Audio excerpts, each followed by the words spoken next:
Hello again, true crime fans. We've got another mysterious case to explore. The case of Alexis Rasmussen.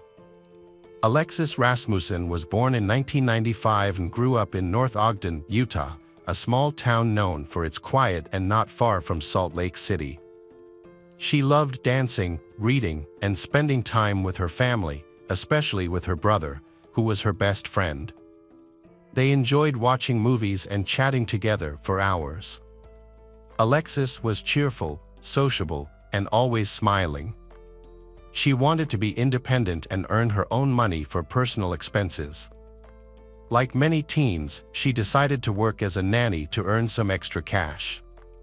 In the spring of 2011, Alexis started searching for a part-time nanny job.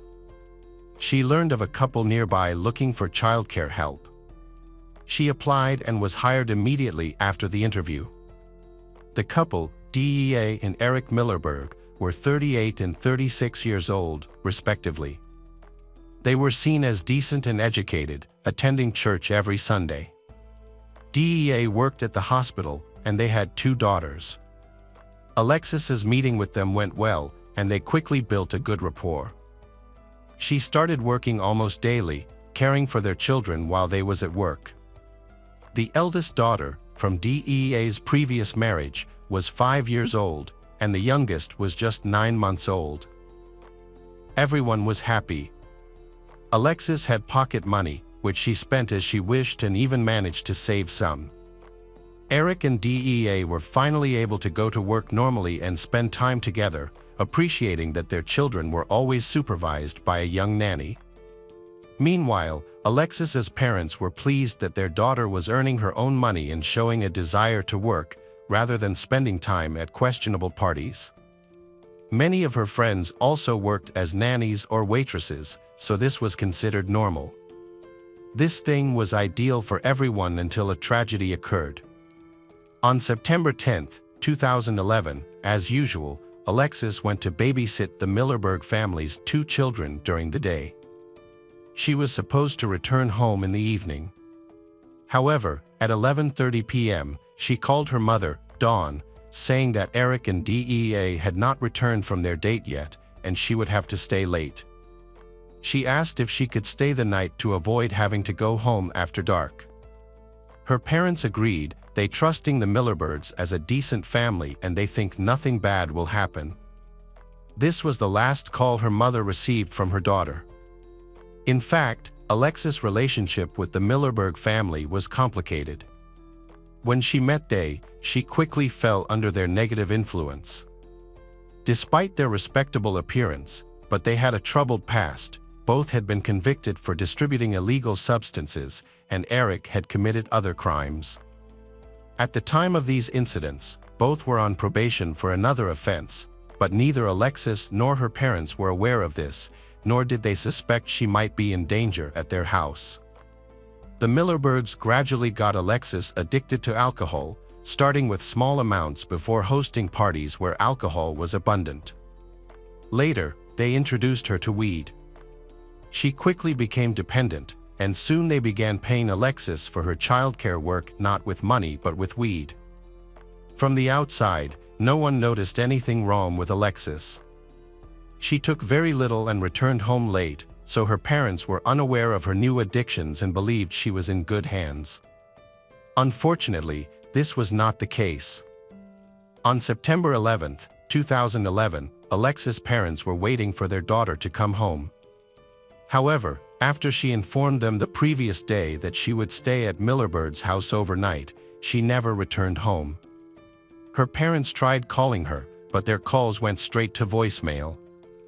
Too worried for her daughter, her mother, Dawn, contacted all of her friends, but none of them had any information.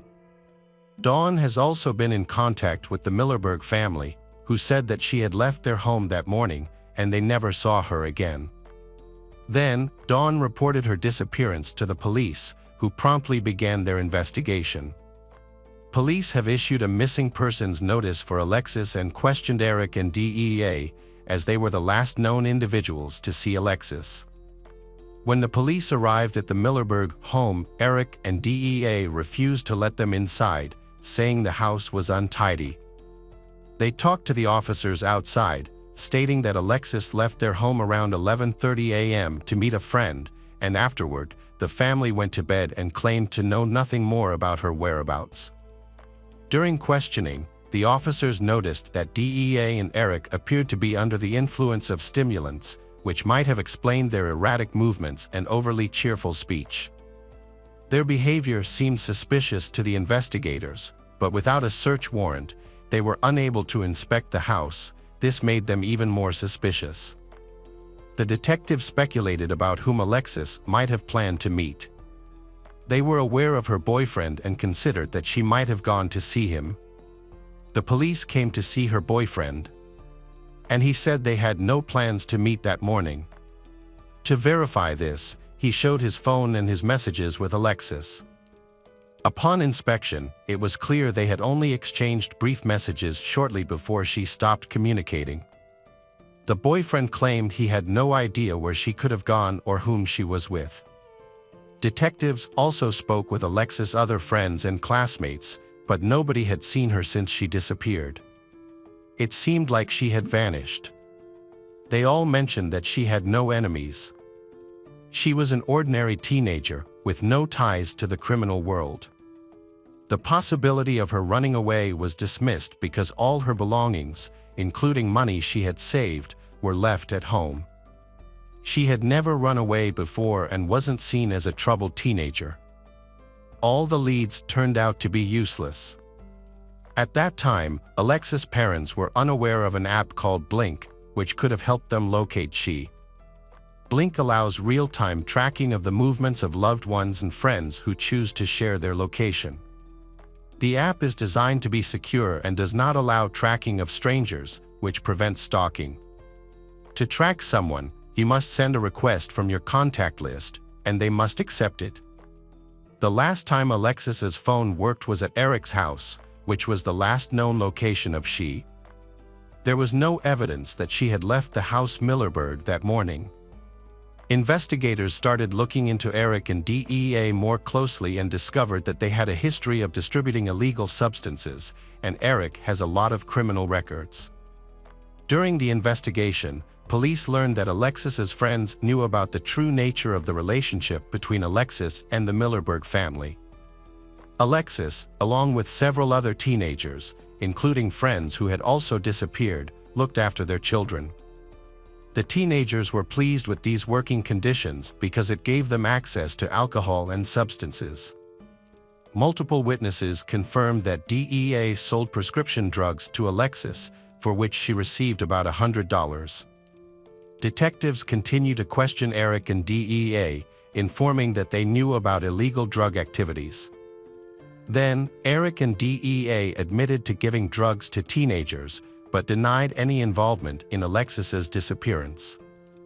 Despite their denial, they were arrested for distributing illegal substances and violating probation terms. They faced up to 5 years in prison. The case was further complicated because they were supplying drugs to minors. The police also reached out to Eric and DEA's friends and acquaintances for information, but everyone refused to cooperate. By this time, detectives were convinced that Eric and DEA were responsible for Alexis's disappearance. Detectives have obtained a search warrant for the Millersburg family home and conducted a search. Although they didn't find anything suspicious, they did discover a large quantity of illegal substances. Their 2 children, the eldest daughter was placed with her biological father, while the youngest child went to a foster family. A month into the investigation, a confidential informant contacted the officers by phone. He revealed that on the night of the disappearance, Alexis stayed at the Millersburg family house. She didn't leave or meet anyone the next morning. That night, Eric offered her strong substances, and she agreed to try them. Afterward, she started acting crazy and not understanding what she was doing. Eric persuaded her to engage in intimate relations. During the incident, Eric and DEA noticed that the girl was extremely disoriented and had an unusually low body temperature. DEA, who had medical training, realized she needed urgent assistance. They carried her to the bathroom and placed her in hot water to warm her up. Then, she regained consciousness and seemed to improve. She asked to be left alone to relax. Eric and DEA left the house to smoke and think about their next steps, as they were very frightened by Alexis's condition. When they returned, they noticed she was still cold. They then took her out of the water, wrapped her in a warm blanket, and placed her on the bed. They went out again for another smoke break to discuss the situation. Upon returning, they found she unconscious, with a mucus-like substance coming from her mouth. DEA, being a nurse, attempted to resuscitate her using all her skills, but it was too late, she had already died. Eric and DEA were scared, as they were on conditional early release and were on house arrest, and they did not want to go back to prison. In their panic, they sought help from friends to dispose of the body. They needed a car, which they didn't have, but everyone refused to assist, not wanting to risk jail for aiding and abetting. Desperate, they contacted another friend to borrow a car. He agreed, and they placed Alexis's body in the trunk and drove to another county. There, in a remote forest area, they hid her body. The confidential informant, Smith, reported everything to the police. Initially unaware of what was going on, he lent his car and later helped Eric and DEA move the decomposing body to a remote location. During this time, he heard all the information he shared with the police. Feeling remorse for assisting he decided to disclose everything to the investigators, who needed this information. Thanks to his tip, the police discovered the body of Alexis on October 18, 2011, 38 days after she disappeared. The victim was found in a fetal position, with her legs pulled close to her body, partially concealed in a garbage bag. Due to the body's advanced decomposition, the police could not immediately identify her. The body was in a shallow grave. A detailed forensic examination was required to confirm her identity, determine the cause of death, and the circumstances surrounding the incident. The identity of the girl, Alexis Rasmussen, was confirmed through dental records and fingerprints, exactly as predicted. Autopsy results and post-mortem analysis showed that Alexis had 7 times the lethal dose of a potent toxin in her body, which may have been the cause of death. However, there were also signs of strangulation, blunt force trauma, and stab wounds on her body. Due to the body's poor condition and advanced decomposition, it was difficult to identify all the wounds accurately, making it impossible to determine the exact cause of death. As a result, an overdose was concluded as the cause of death, but it was clear that this was not an accident. The girl had been abused. Alexis' family requested privacy during the investigation because she was a minor. A memorial service was held in her hometown of Ogden, attended by many residents. The teenager was buried on October 29. Informant, Smith, was promised immunity from charges of complicity in exchange for his cooperation. His testimony was crucial in locating the body, gathering evidence, and bringing charges, so he appeared in court only as a witness. During the trial preparation, phone records from Eric's mobile phone were reviewed.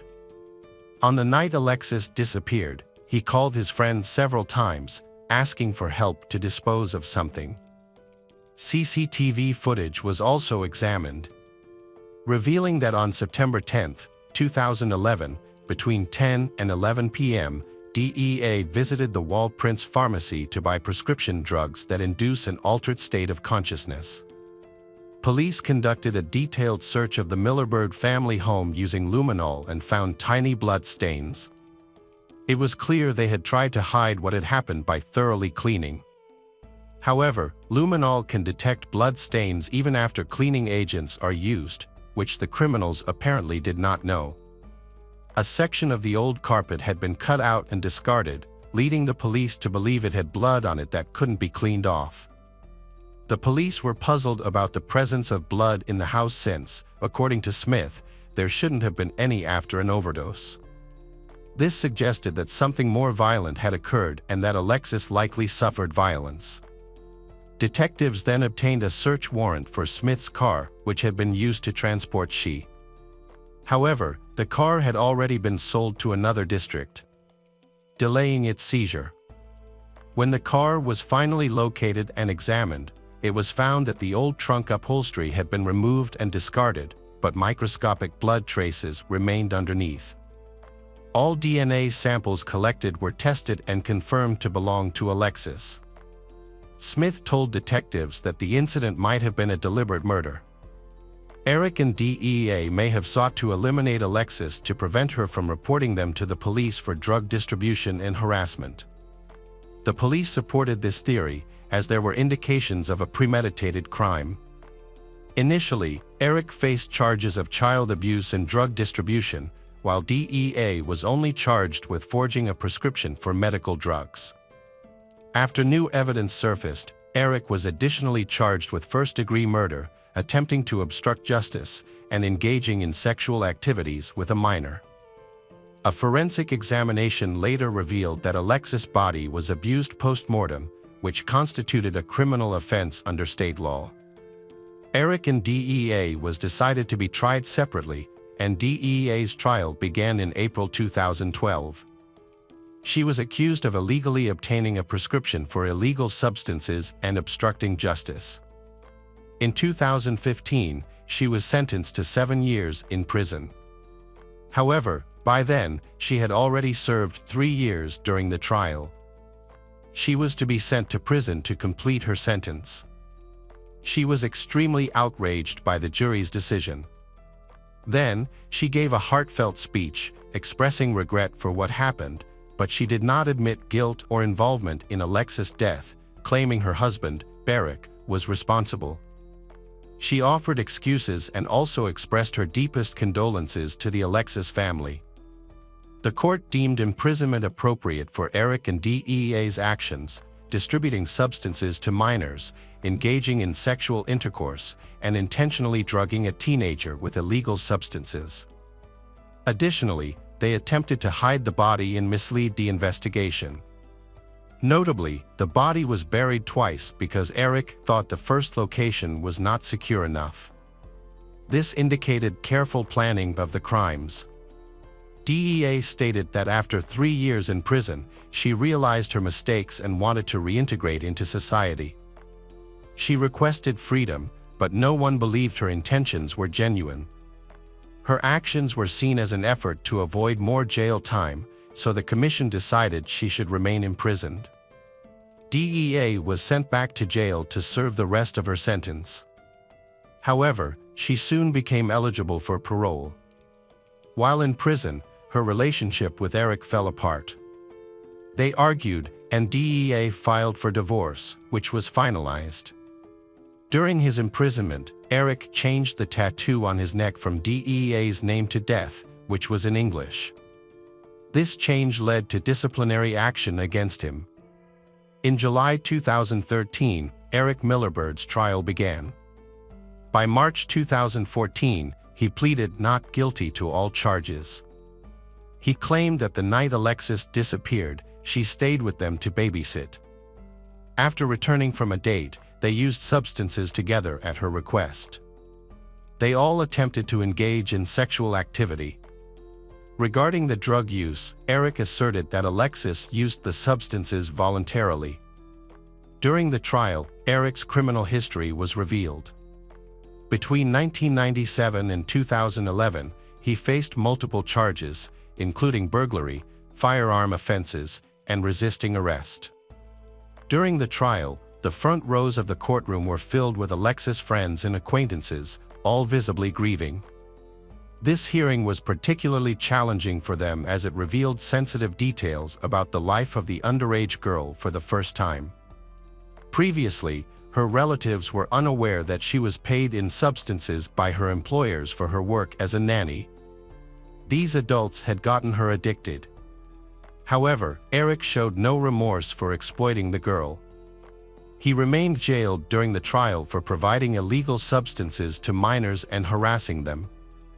This situation likely led to conflicts for Eric in prison.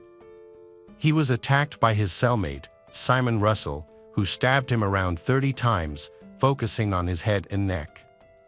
He also suffered multiple defensive wounds on his hands. He was then taken to the hospital, where his condition was deemed satisfactory after receiving first aid. He survived the attack. The day after, Simon was charged with attempted murder and obstruction of justice. Eric's provocative behavior was seen as outright disrespect both in jail and in the courtroom. He not only supplied Alexis, a 16-year-old girl, with marijuana but also repeatedly attempted to have sexual relations with her. On the night of the girl's death, he assaulted her even after she had died. Eric's wife, DEA, testified against him, accusing him of committing the crime. She stated that he forced Alexis to take 3 doses of drugs and then started to harass her. When Alexis became ill, they attempted to help her, but it was too late, and she died. Despite this, Eric still engaged in sexual intercourse with her after her death. The prosecution supported this account. The prosecutor argued that Eric behaved monstrously, exploiting Alexis's trust, coercing her into consuming hard drugs, and then assaulting her by stabbing and bludgeoning her. They claimed his sexual desire was the main motive for the murder. However, Eric's lawyer contended that DEA's testimony was false, accusing her of manipulating the situation to avoid punishment and by shifting blame onto her husband. Actually, the prosecution only presented communication records from Alexis' accounts, with no evidence from DEA that Eric had given her a lethal dosage of illegal drugs. The medical examiner's report stated that the official cause of death was an overdose, despite other injuries sustained. There was no definitive proof that Alexis didn't inject the drugs herself, only witness testimonies could clarify any involvement in her drug use. However, Eric and DEA blamed each other. The defense argued that DEA's involvement in the crime was greater than she admitted and that she was equally guilty. They alleged that she urged Eric to kill Alexis and dispose of the body. The lawyers claimed Alexis's death was accidental due to an overdose. Furthermore, the defense lawyers suggested that DEA should bear significant responsibility for the incident. The prosecution argued that Eric supplied Alexis with illegal substances to harm her. She deceased also had other injuries, including head trauma from a blunt object and some fresh wounds, indicating it wasn't an accident. According to the prosecution, it was clearly murder, with Eric directly responsible for her death. They demanded the harshest possible punishment for Eric, describing him as a manipulator who first got the girl addicted to mild illegal substances and then continued to administer them for his exploitation. The trial was highly controversial, with an uncertain outcome until sentencing. Eric advised his lawyers to agree to let him take some responsibility. He believed it was only fair to admit his role in what happened and apologize to Alexis' family, hoping to receive a lighter sentence. However, he denied committing deliberate murder. He claimed he did not inject she with psychoactive substances, attributing this action to DEA. Surveillance footage showed that DEA went to the pharmacy for prescription drugs and forged prescriptions. Despite this evidence, Alexis' relatives believed Eric was the main culprit and urged the judge to impose the maximum sentence. They wanted a life sentence without parole to ensure he would never be released. The court found him guilty of all charges, including first-degree murder, and sentenced him to life imprisonment with the possibility of parole after 6 years. DEA applied for parole 3 times. Her first applications in 2015 and 2017 were rejected. However, in 2018, her application was approved because she completed addiction recovery courses and a culinary business program to help her reintegrate into society. She was released on October 16, 2018. Eric became eligible for parole in 2018 and applied for release, but his request was denied, and he remains in prison. Alexis' family hopes he will never be released. Welcome back. Mystery lovers, today's case is going to keep you on the edge of your seat. The case of Rita Polite. On December 4, 1998, Michael Polite was at home in the small town of Hopewell, Missouri, United States. At the time, his mother, Rita, was working at a local bar. While she was working her shift, Michael was home alone. Feeling bored, he decided to ride his bike to the nearest store, a supermarket where he often met his friends. When he got there, he ran into his 15-year-old friend, Josh Sansu. Michael invited Josh over and Josh agreed, and Josh spent the night at Michael's house. They passed the time playing chess and video games while they waited. When Michael's mother came home from work, he saw the headlights flashing on the sunroof and realized she was home. After Rita got home, she told the children to go to bed. Michael then woke up near dawn. In his room, he was lying in bed and noticed a strange smoke coming from the crack in the door. Josh, who was sleeping on the floor near Michael's bed, suddenly woke up and looked at him in fear. Michael started calling for his mother, but there was no response. Tensions escalated, and the children began to panic. When they left Michael's room to go to their mother's room, they witnessed a horrifying scene. Josh and Michael saw Rita's legs covered in blood. Their mother's upper body was on fire. Rita was engulfed in flames up to her waist. Without hesitation, Michael ran to get water to put out the fire, calling out to her in the hope that she would answer, but it was too late. Meanwhile, Josh ran to a neighbor's house for help because they did not have a cell phone. By 6:30 a.m., emergency services arrived and firefighters began to put out the fire. After extinguishing the fire, Michael called his sister, Crystal, to share the heartbreaking news. When police arrived at the scene, they found a young man sitting on his bed, in a state of shock. He was unable to stand up and struggled to speak clearly. The horrific sight and smell of burning flesh haunted him forever. Police quickly began an investigation. It was clear that the victim had suffered a traumatic brain injury. She had been struck in the head with a blunt object before being set on fire. The fire chief examined both the body and the crime scene. He quickly determined that gasoline or fuel had been used to start the fire. Forensic experts thoroughly examined the scene but found no murder weapon. Police quickly suspected the son of killing his mother. Rita's death was motivated by cruelty and hatred towards her. Rita was only 40 years old at the time. In addition to Michael, she had two adult daughters, Crystal and Melanie, both in their early 20s. Rita's family lived in Hopewell, Missouri, a town where residents felt safe enough to leave their homes and cars unattended. It seemed like a peaceful haven, untouched by the violence of the outside world.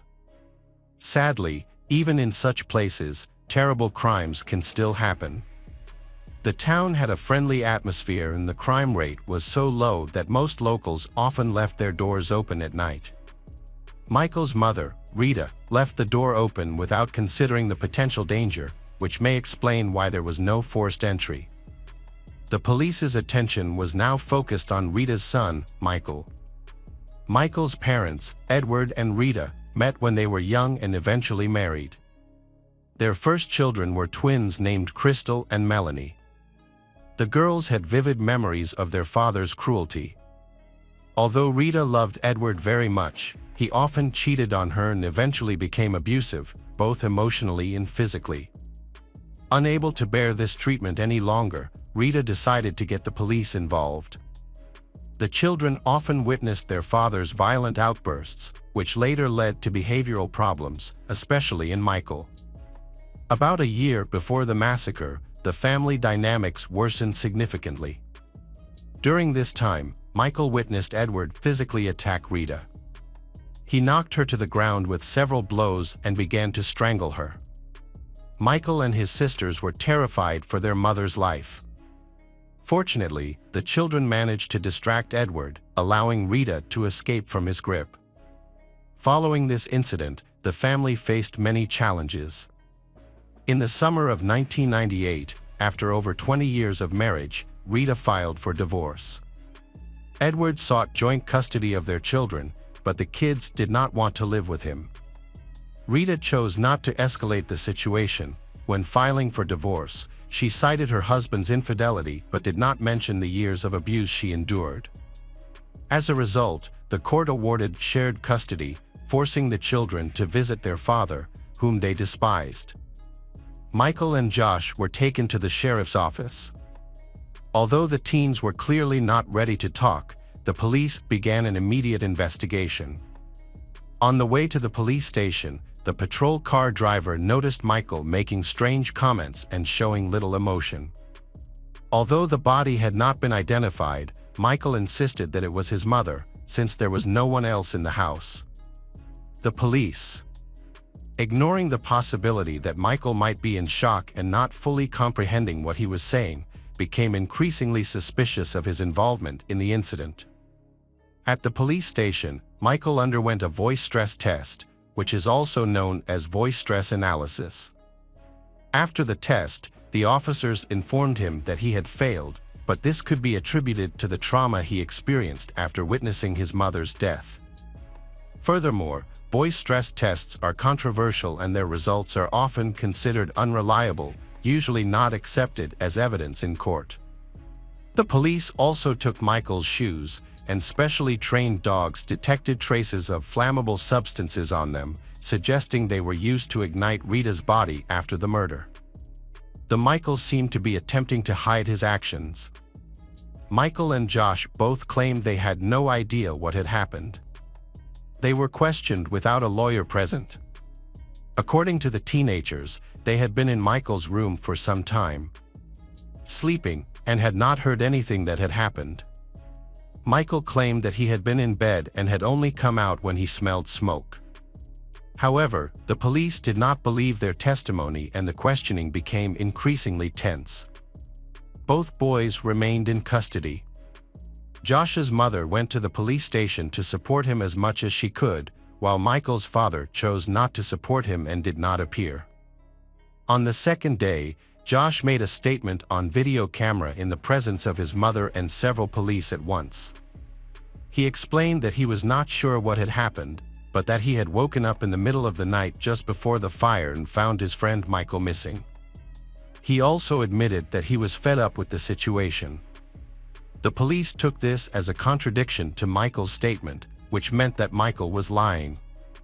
Josh's statement essentially confirmed the police's suspicions of Michael's involvement in his mother's murder. On December 7, 1998, Michael was arrested for the murder of his mother, shocking both him and everyone who knew him. Michael believed that it was a misunderstanding and was confident that he would be proven innocent and released. He maintained his innocence, but this did not convince the police. Michael insisted that he would never harm his mother, whom he loved dearly. Although they had had some recent conflicts, he hoped to gain support from his uncle and aunt, who lived nearby. His uncle, a politician, along with his sisters, sided with him, believing that he could not have harmed his mother. They believed that the investigation should focus on their father Edward. However, Edward was cleared of the crime because he had an alibi. Many people noticed problems in the relationship between Michael and his mother. The family struggled after the divorce. Financial difficulties affected both mother and children, and Michael, a schoolboy, faced challenges during this difficult transition. The police became suspicious because of Michael's behavior, which was hardly exemplary. In 7th grade, he began skipping school frequently. Teachers were concerned that he might not advance to the next grade due to his behavioral problems. About 10 months before the tragic events, Michael's behavior became significantly worse, and witnesses reported that he had threatened Rita. This led to Michael being taken to a psychiatric clinic. However, doctors found no underlying problems and attributed his behavior to puberty and the stress of his parents' divorce. Michael later admitted that threatening his mother was the biggest mistake of his life. Unfortunately, he could no longer apologize or take back his words. Many troubled teens act in similar ways, but not all of them go astray. Michael was not a criminal. He did not associate with bad influences or get into trouble that would make him a potential suspect. Although he denied any wrongdoing, the police were still fully convinced that he was guilty. Years passed as Michael waited for his Supreme Court hearing. During this time, he was in prison and was deemed extremely dangerous, so he was not eligible for bail. Just before the trial started, the prosecutor offered Michael a plea deal for manslaughter. If he accepted, he could face a maximum of 15 years in prison, but he turned it down. Michael maintained his innocence, stating he should not be punished for a crime committed by someone else. He believed the only person capable of harming his mother so brutally was his father, Edward, but no one paid attention to his claims. In January 2002, Michael, who had just turned 17, appeared in court. The prosecutor presented evidence gathered during the investigation, including shoes that had traces of flammable substances used to burn the body. Tests confirmed that gasoline was the substance used. The prosecution argued that the young man had a tendency towards arson. Multiple witnesses reported seeing him play with fire and intentionally destroying objects for entertainment. A friend of the defendant stated that a few hours before Rita returned from work, they had used gasoline to ignite some trash on the railroad tracks. Upon inspecting the crime scene, police found a canister with a small amount of flammable liquid left inside. The defendant's lawyer explained that although gasoline had splashed on Michael's shoes while they were playing with fire, this did not prove he was responsible for the fire in the house. The defendant did not kill his mother or set fire to her body. From the prosecutor, the jury heard about Michael's behavioral issues and possible mental health concerns. However, these were not confirmed during assessments. Before his mother, Rita, died, the young man's threats to her were considered key evidence that he was involved in the murder. Michael's initial belief that he would not go to prison began to wane. The prosecution argued that Michael attempted to end his life about a month after the murder, citing guilt for harming a loved one. A fellow inmate claimed to have heard Michael confess, but he was never brought to the stand to testify. Michael's defense maintained his innocence, but as he downed and regained his composure, the jury began to suspect that he was hiding something. A key piece of evidence for the prosecution was a video of Josh's testimony from 3 years ago. Interestingly, Josh himself was not invited to take part in the case proceedings. From the start, Michael's defense seemed uncertain. It appeared they either lacked important information about their client or didn't believe he was innocent. The defense focused on the absence of direct evidence from the prosecution, which was actually true. No murder weapon or significant evidence was discovered. Additionally, there were no bloodstains or other traces on the Michael's clothing that suggested an attack had occurred. There were also no injuries that indicated he had struggled with the victim. The prosecution's hearings for the case lasted 3 days, after which the jury deliberated on the verdict.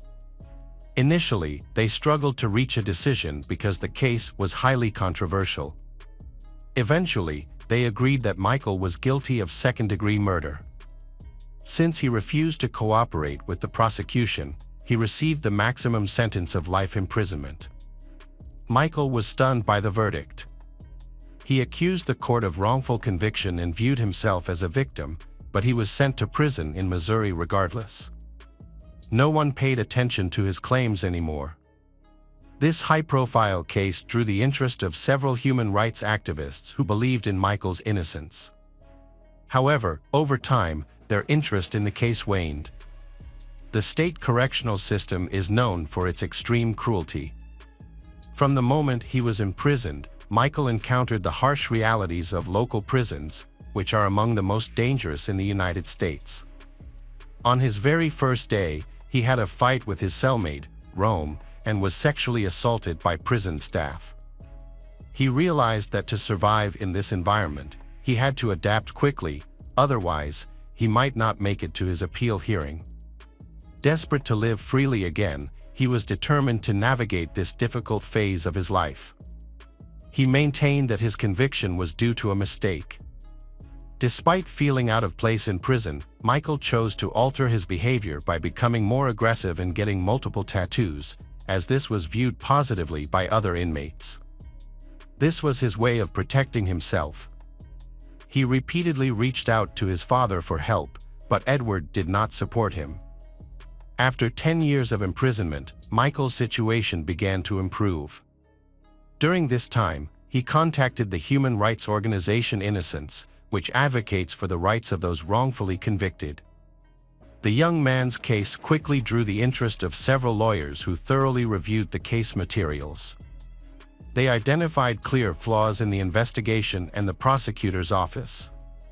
Human rights activists believed that Michael's inconsistent statements made after his mother's death were a result of his fragile mental state and the trauma he had endured.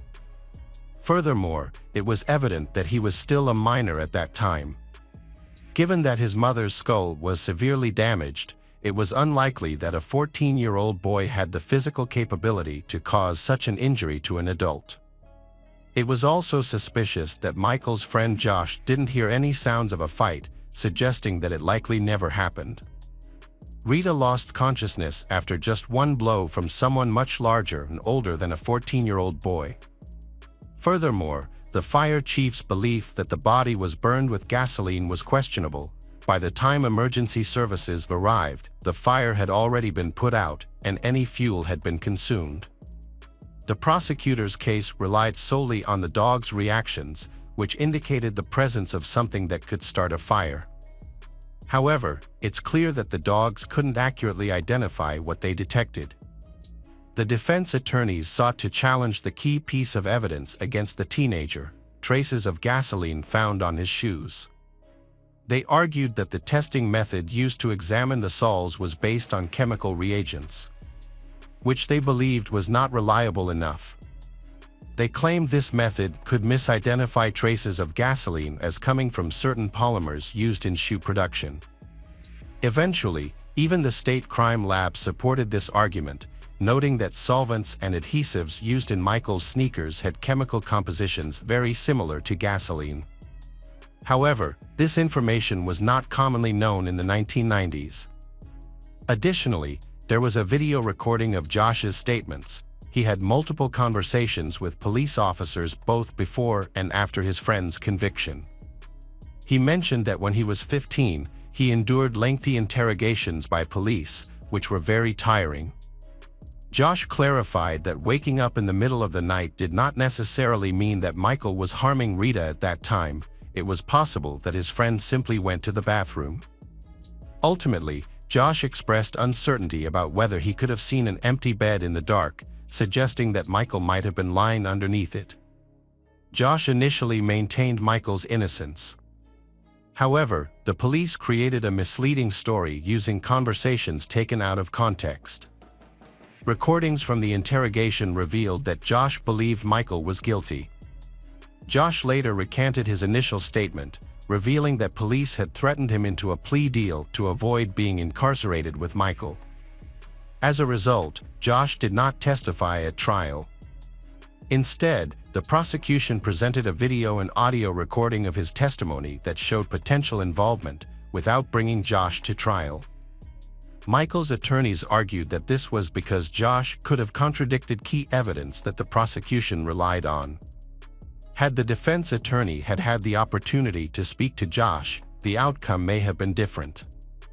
Following the incident, the media focused on securing Michael's release from prison by gathering evidence that disproved the prosecution's allegations.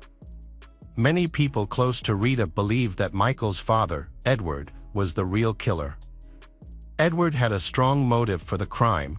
After their divorce, the court ordered him to pay a significant amount of alimony to his ex-wife, which severely affected his finances. Many people attested to Edward's poor character and the way he treated his wife. During the divorce proceedings, he openly threatened Rita, saying that she would not live long enough to receive alimony. However, when Edward Polite was questioned by police after the murder, he gave an alibi, he had been more than 100 kilometers away from his home during the time of the crime, and witnesses corroborated his testimony. Therefore, any suspicion against Edward was dismissed. From the beginning, Michael insisted that his father was the only one capable of planning Rita's murder, suspecting that Edward was working with others to commit the crime. This theory was further supported by his legal team.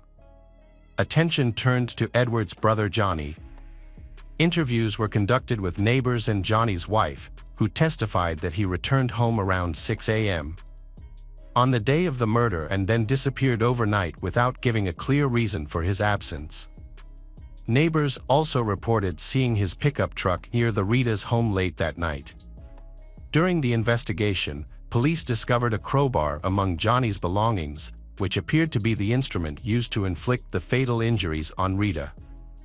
The crowbar was sent for examination and was tentatively identified as the murder weapon. Despite this evidence, the prosecution maintained that Michael was guilty. His attorneys filed an appeal. They brought all their supporting evidence to the appeal. Unfortunately, Missouri's judicial system is notoriously strict, making it difficult to overturn a verdict or reopen the case.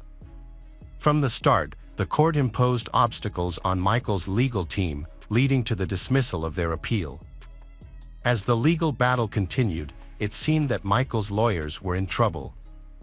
Then, in 2021, something important happened. Missouri passed a new law that gave a second chance to juvenile offenders convicted of serious crimes. Michael and his legal team quickly seized this opportunity, which played a key role in their case. On April 22, 2022, Michael's two sisters, Melanie and Crystal, brought the entire family to the rehabilitation center to welcome their younger brother, who had been paroled after 23 years.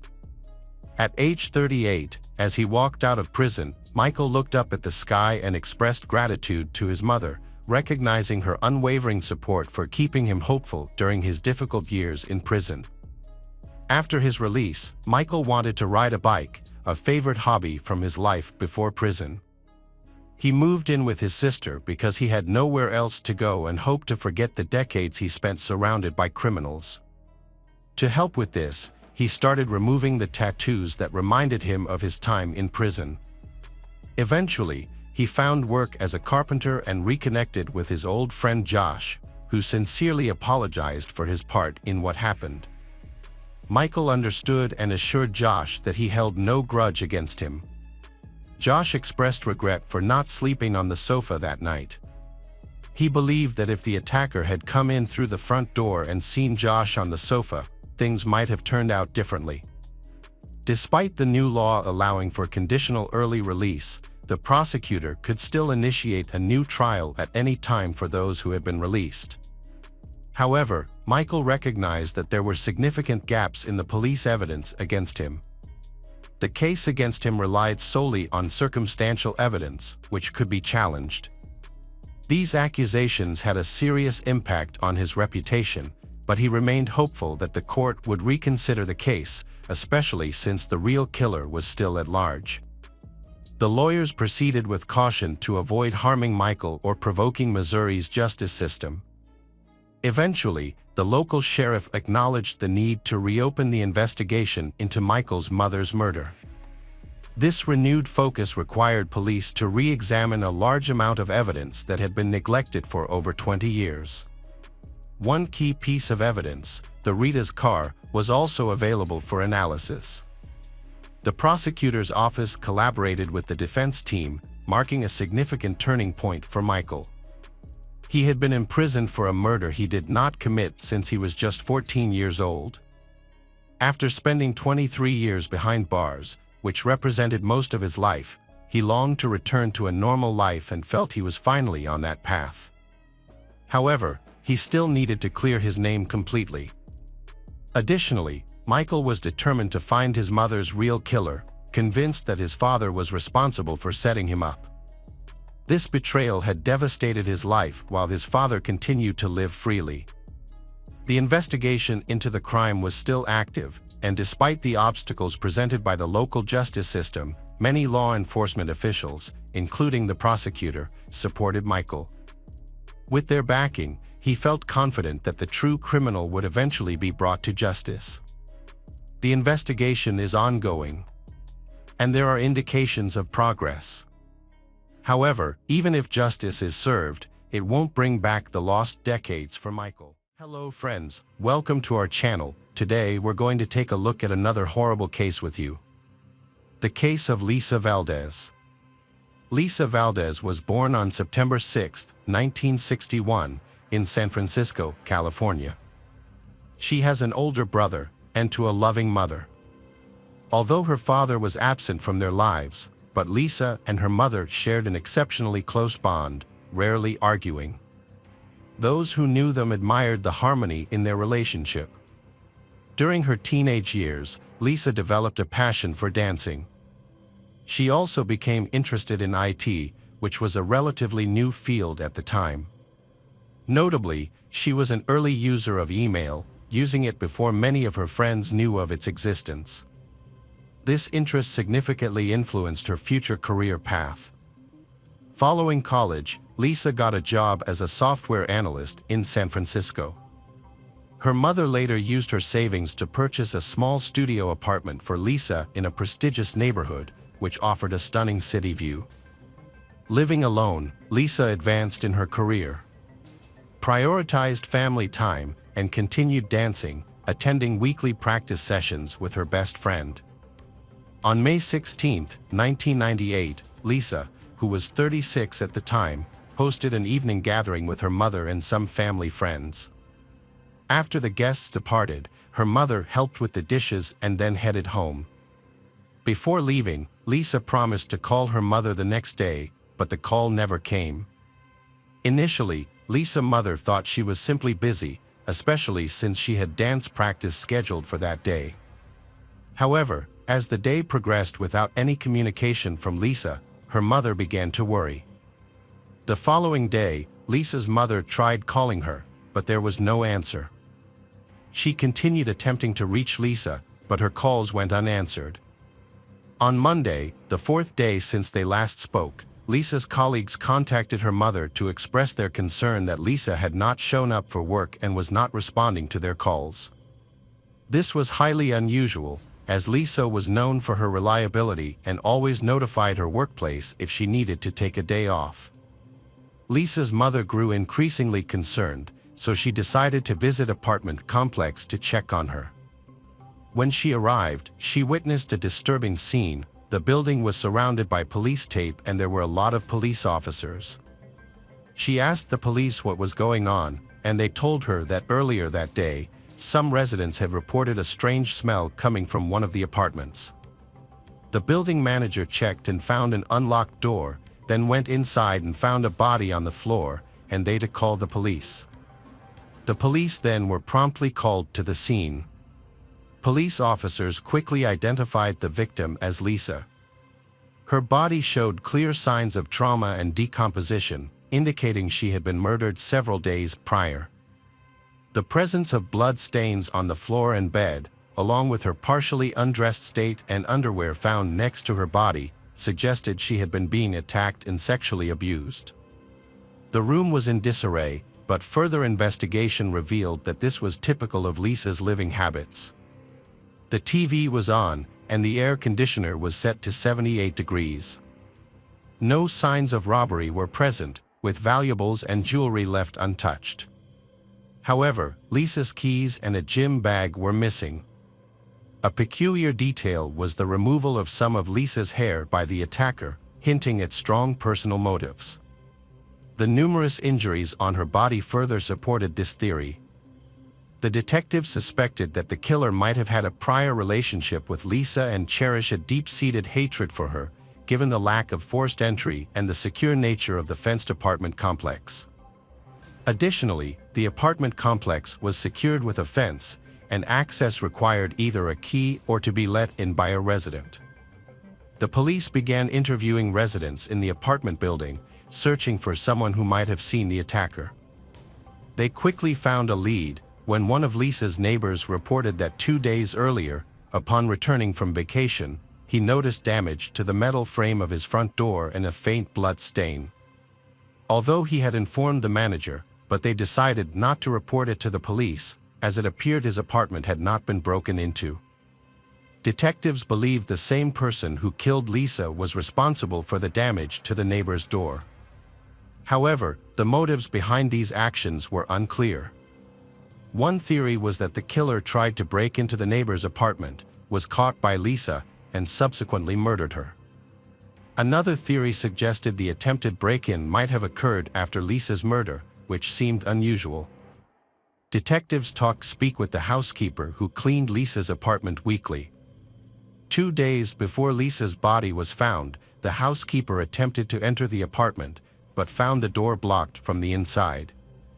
Through a crack in the door, she saw a partially undressed woman on the floor and heard a man's voice. Believing she was interrupting a private moment, she left immediately. Police suspected that Lisa was already dead at this time and the man's voice belonged to her killer, who was still inside the apartment. The housekeeper mentioned a suspicious detail, a black bag with a zipper near the body. However, she was uncertain since she only caught a glimpse. On the inside of Lisa's apartment door, an envelope with cash was taped, untouched. This money was intended for the housekeeper, a frequent habit of Lisa. The fact that the envelope was still there suggests that Lisa was likely attacked after her mother departed, sometime between midnight and the early hours of the morning, which would have been when Lisa normally left the payment. Neighbors from the floor below corroborated these things. They reported hearing thuds and someone descending the stairs, although they didn't see the individual. As detectives searched Lisa's apartment, they discovered an unusual detail: the toilet seat was up, uncommon for a woman living alone. Forensic experts found a partial fingerprint that didn't match Lisa's. The police collected fingerprints from Lisa's acquaintances and relatives who may have visited her apartment, but none matched. This led detectives to believe that the fingerprint might belong to the killer. The medical experts completed their report, revealing new information about Lisa's case. Her body had over 20 stab wounds, but due to decomposition, it was unclear if she had been sexually assaulted. However, defensive wounds on her body suggested that Lisa had attempted to fight off her attacker. Furthermore, skin particles were found under her nails, which were likely from the killer, and were sent to the lab for analysis. In the meantime, forensic experts analyzed evidence from the apartment and discovered a crucial clue: a pillowcase with multiple blood stains. Upon closer examination, it was determined that not all of the blood on the pillowcase belonged to Lisa, as some of the stains were from a different source. As a result, the pillowcase was sent to the lab for further testing. Investigators suggested that the killer may have unintentionally hurt himself while stabbing Lisa, which can happen when using a knife. Supporting this hypothesis was the discovery of 2 bandages from a first aid kit inside the toilet. The killer might have used these to stop his bleeding and potentially left fingerprints on the toilet seat when disposing of the bandages. DNA analysis revealed that the blood on the pillowcase came from an unknown male not listed in the FBI database. This man's DNA also matched skin particles under Lisa's nails and a blood stain on her pillowcase. Despite no matches in the DNA database, detectives obtained the killer's DNA profile. They then compared it to DNA samples from suspects in their system who had committed crimes in Lisa's area and closely examined her acquaintances. Lisa's mother shared information about Lisa's relationship with a man named Albert Ketto, stating they had plans for a date the day following the murder. However, these plans were canceled by Albert a few days beforehand. When detectives questioned Ketto, they noticed a large cut on his hand, which made them suspect him as the killer. And he might have injured themselves while stabbing Lisa. Despite this, Albert denied any involvement in the murder. The detectives took his fingerprints and DNA samples for comparison, but surprisingly, they did not match the blood on the pillowcase or the skin particles found under Lisa's nails. Investigators continued their search for other suspects by reviewing the messages on Lisa's answering machine from the days leading up to the murder. After making a list of 40 people texting Lisa, they found one message particularly suspicious. Just hours before the murder, while Lisa still had guests at her home, a man called her, but she didn't pick up, he leaving a strange message. "You know how it goes, Tita. Hey Lisa, are you home?" When police played this message for one of Lisa's friends, the friend immediately identified the voice as Albert Robinson, a work colleague of Lisa's. Albert had made his feelings for Lisa known, but she had rejected his advances. Despite this, they remained friendly at work and, with Lisa considering him a friend. During the memorial service for Lisa, something else happened. Albert attended the service and delivered a speech that left everyone perplexed. He asserted that he and Lisa were intensely in love and had plans to get married and start a family. However, Lisa's friends and mother disputed Albert's things, stating that they were entirely false. According to them, Lisa had mentioned that Albert had expressed interest in her, but she did not reciprocate his feelings. Lisa's mother also emphasized that Lisa would have confided in her about such significant plans. Albert was questioned by the police and he denied being involved in Lisa's murder. He claimed to love her and said he would never hurt her. However, he refused to give the police his DNA sample and fingerprints, which raised suspicions. As a result, detectives continued to investigate him and look for new evidence. It is possible that Lisa's failure to reciprocate Albert's feelings made him hate her and kill her in revenge.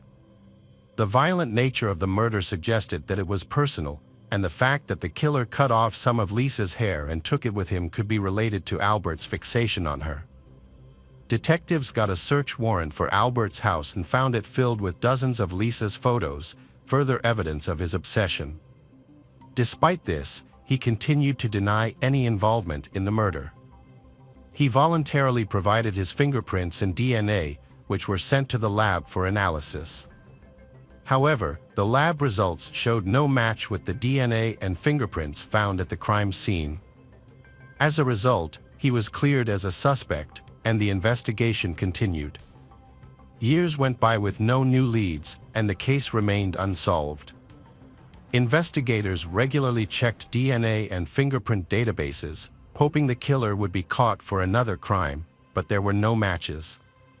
Police were initially baffled that the perpetrator of such a heinous crime did not appear in any databases, so they doubted it was his first serious offense.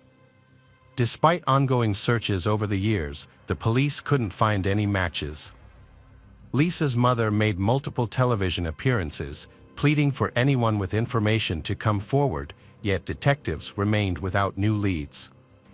In 2010, detectives discovered the FBI had begun utilizing a new DNA technology to identify suspects by comparing their DNA samples with those in the database to find relatives. This method, unlike genetic genealogy which emerged later, was only effective for locating close relatives, such as a father or brother. With no other leads, police requested a comparison in 2011 and waited. On September 2nd, lead detective Ive received a call from the FBI. They said that when the experts retested the DNA sample, they got a perfect match. The DNA from blood and skin particles under her nails matched a 52-year-old man named Anthony Hughes, who had recently been added to the FBI database. Anthony had a lengthy criminal record that went back decades, but previously, his crimes didn't qualify for his DNA to be included in the FBI database. However, due to updates in legislation, it became mandatory for individuals convicted of crimes in California to provide DNA samples, irrespective of how minor the offense was. Anthony's DNA sample was added to the database following his arrest for a minor shoplifting offense. In addition to his DNA, his fingerprints were also entered into the database, and they were found to match a fingerprint discovered on Lisa's toilet seat. Specialists were even able to pinpoint which specific finger left the print with relative ease. Before arresting Anthony, detectives searched for more evidence linking him to the crime. They stumbled upon a new clue. 13 years prior, police had reviewed messages left on Lisa's answering machine, but only those received before her murder. Now, after all these years, detectives found that Anthony had left a message for Lisa just a day after her death. The message itself was unremarkable and didn't raise suspicions. However, if the police had investigated Anthony at that time, they won't just find out his dense criminal history but also another important piece of information. Upon reviewing Lisa's belongings, detectives discovered Anthony's phone number in her address book, which confirmed that Lisa and Anthony knew each other. Further investigation, including conversations with Lisa's friends, revealed that Lisa and Anthony had dated briefly in high school.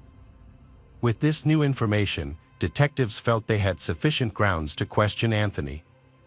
However, since he didn't have a fixed address at the time, they decided to approach him cautiously to prevent him from fleeing. When they arrested him, they initially told him that he was being investigated in connection with a series of robberies in San Francisco. Anthony surrendered without resistance. During the interrogation, detectives initially asked Anthony about the robberies. They then inquired about his relationship with Lisa. Initially, Anthony denied knowing Lisa, but when shown her photo, he acknowledged that they had known each other in high school. He also claimed that he hadn't seen her since the late 1980s.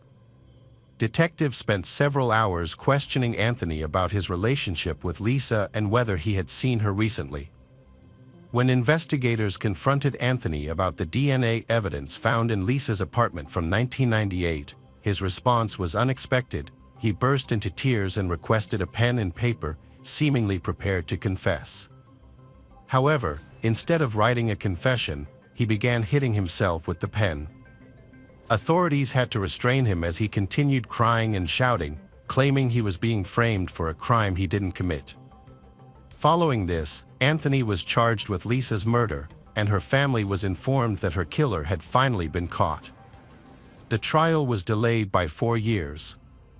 Then, when it began, Anthony appeared confident, even smirking. However, later he began displaying religious symbols, such as carrying a Bible and wearing a cross. Detectives believed this was a tactic to sway the jury. Anthony's lawyer argued that he was physically incapable of committing the crime. A medical condition, diagnosed 5 years prior, had weakened his muscles, making it extremely difficult to perform repetitive movements. The lawyer argued that given this condition, Anthony could not have inflicted the more than 20 stab wounds found on Lisa. According to the medical report that year, Anthony's health condition was recovered well at the time of the murder. The prosecution had strong evidence that placed Anthony at the scene case, including his skin under Lisa's fingernails, his blood on a pillowcase, and his fingerprint on the toilet seat. However, regardless of the evidence against him, Anthony consistently denied having seen Lisa since the late 80s. The prosecution presented a theory that Anthony had gone to Lisa's home, attempted to initiate intimate contact with she, and when she rejected, he brutally murdered her. After the crime, he cut off a piece of her hair and took it with him as he fled. Anthony Hughes was ultimately given a life sentence with the possibility of parole after 16 years. In 2031, when he will be 72 years old. Anthony is currently serving his sentence in prison. However, he still maintains his innocence and says he was wrongfully convicted. Hey detectives! Welcome back. We've got another mysterious case to explore. The case of Deborah Newell. Deborah Newell was a highly successful and affluent woman who had built her fortune through hard work and dedication in the interior design industry. After years of climbing the ranks, she founded her own design firm, Ambrosia, where she spent 3 decades pursuing her passion. Regardless her professional success, her personal life was a different story. She had been married 4 times, but each union ended in divorce. While she was a devoted mother to her 4 children, but her with an intense desire for a happier home life. A few years ago, her family experienced a tragedy. Her sister, Cindy, was brutally murdered by her husband, Billy Vickers, in March 1984. What's more heartbreaking is that their mother testified against Cindy and supported Billy throughout the trial. As a result, Billy spent only a few years in prison for his heinous crime. Deborah was deeply affected by the tragedy, leaving her with anxiety and lingering fear of guns. Despite being encouraged by friends to purchase a pistol for protection, she was unable to bear the thought of having a gun near her, and she lived alone for a long time. Deborah prioritized her physical appearance and lifestyle. She invested significant time and money in skin care, makeup, and hair, and surrounded herself with luxurious items from brands like Chanel, Cartier, Denam, and Gucci. Despite her beautiful life, Deborah felt incomplete without a loving partner. John Meehan was born on February 3, 1958, in California. He grew up with his sisters, Karen and Donna. John's life was influenced by his father, who taught him dishonest ways. This led John to get involved in scams, deal with illegal substances, and often have run-ins with the law, ultimately forcing him to leave California in 1988. After completing his undergraduate studies at Arizona State University with a Bachelor of Arts degree, John went on to join the law faculty at the University of Dayton. His striking looks, 6 feet and 3 inches, with hazel green eyes and dark hair, earned him the nickname Dirty John from his friends. He possessed a natural charm that effortlessly attracted women. After John finished his academic journey, he met Tanya Sells, a nurse anesthetist, and they got married in November 1990. Tanya was 25 years old, and John was 31.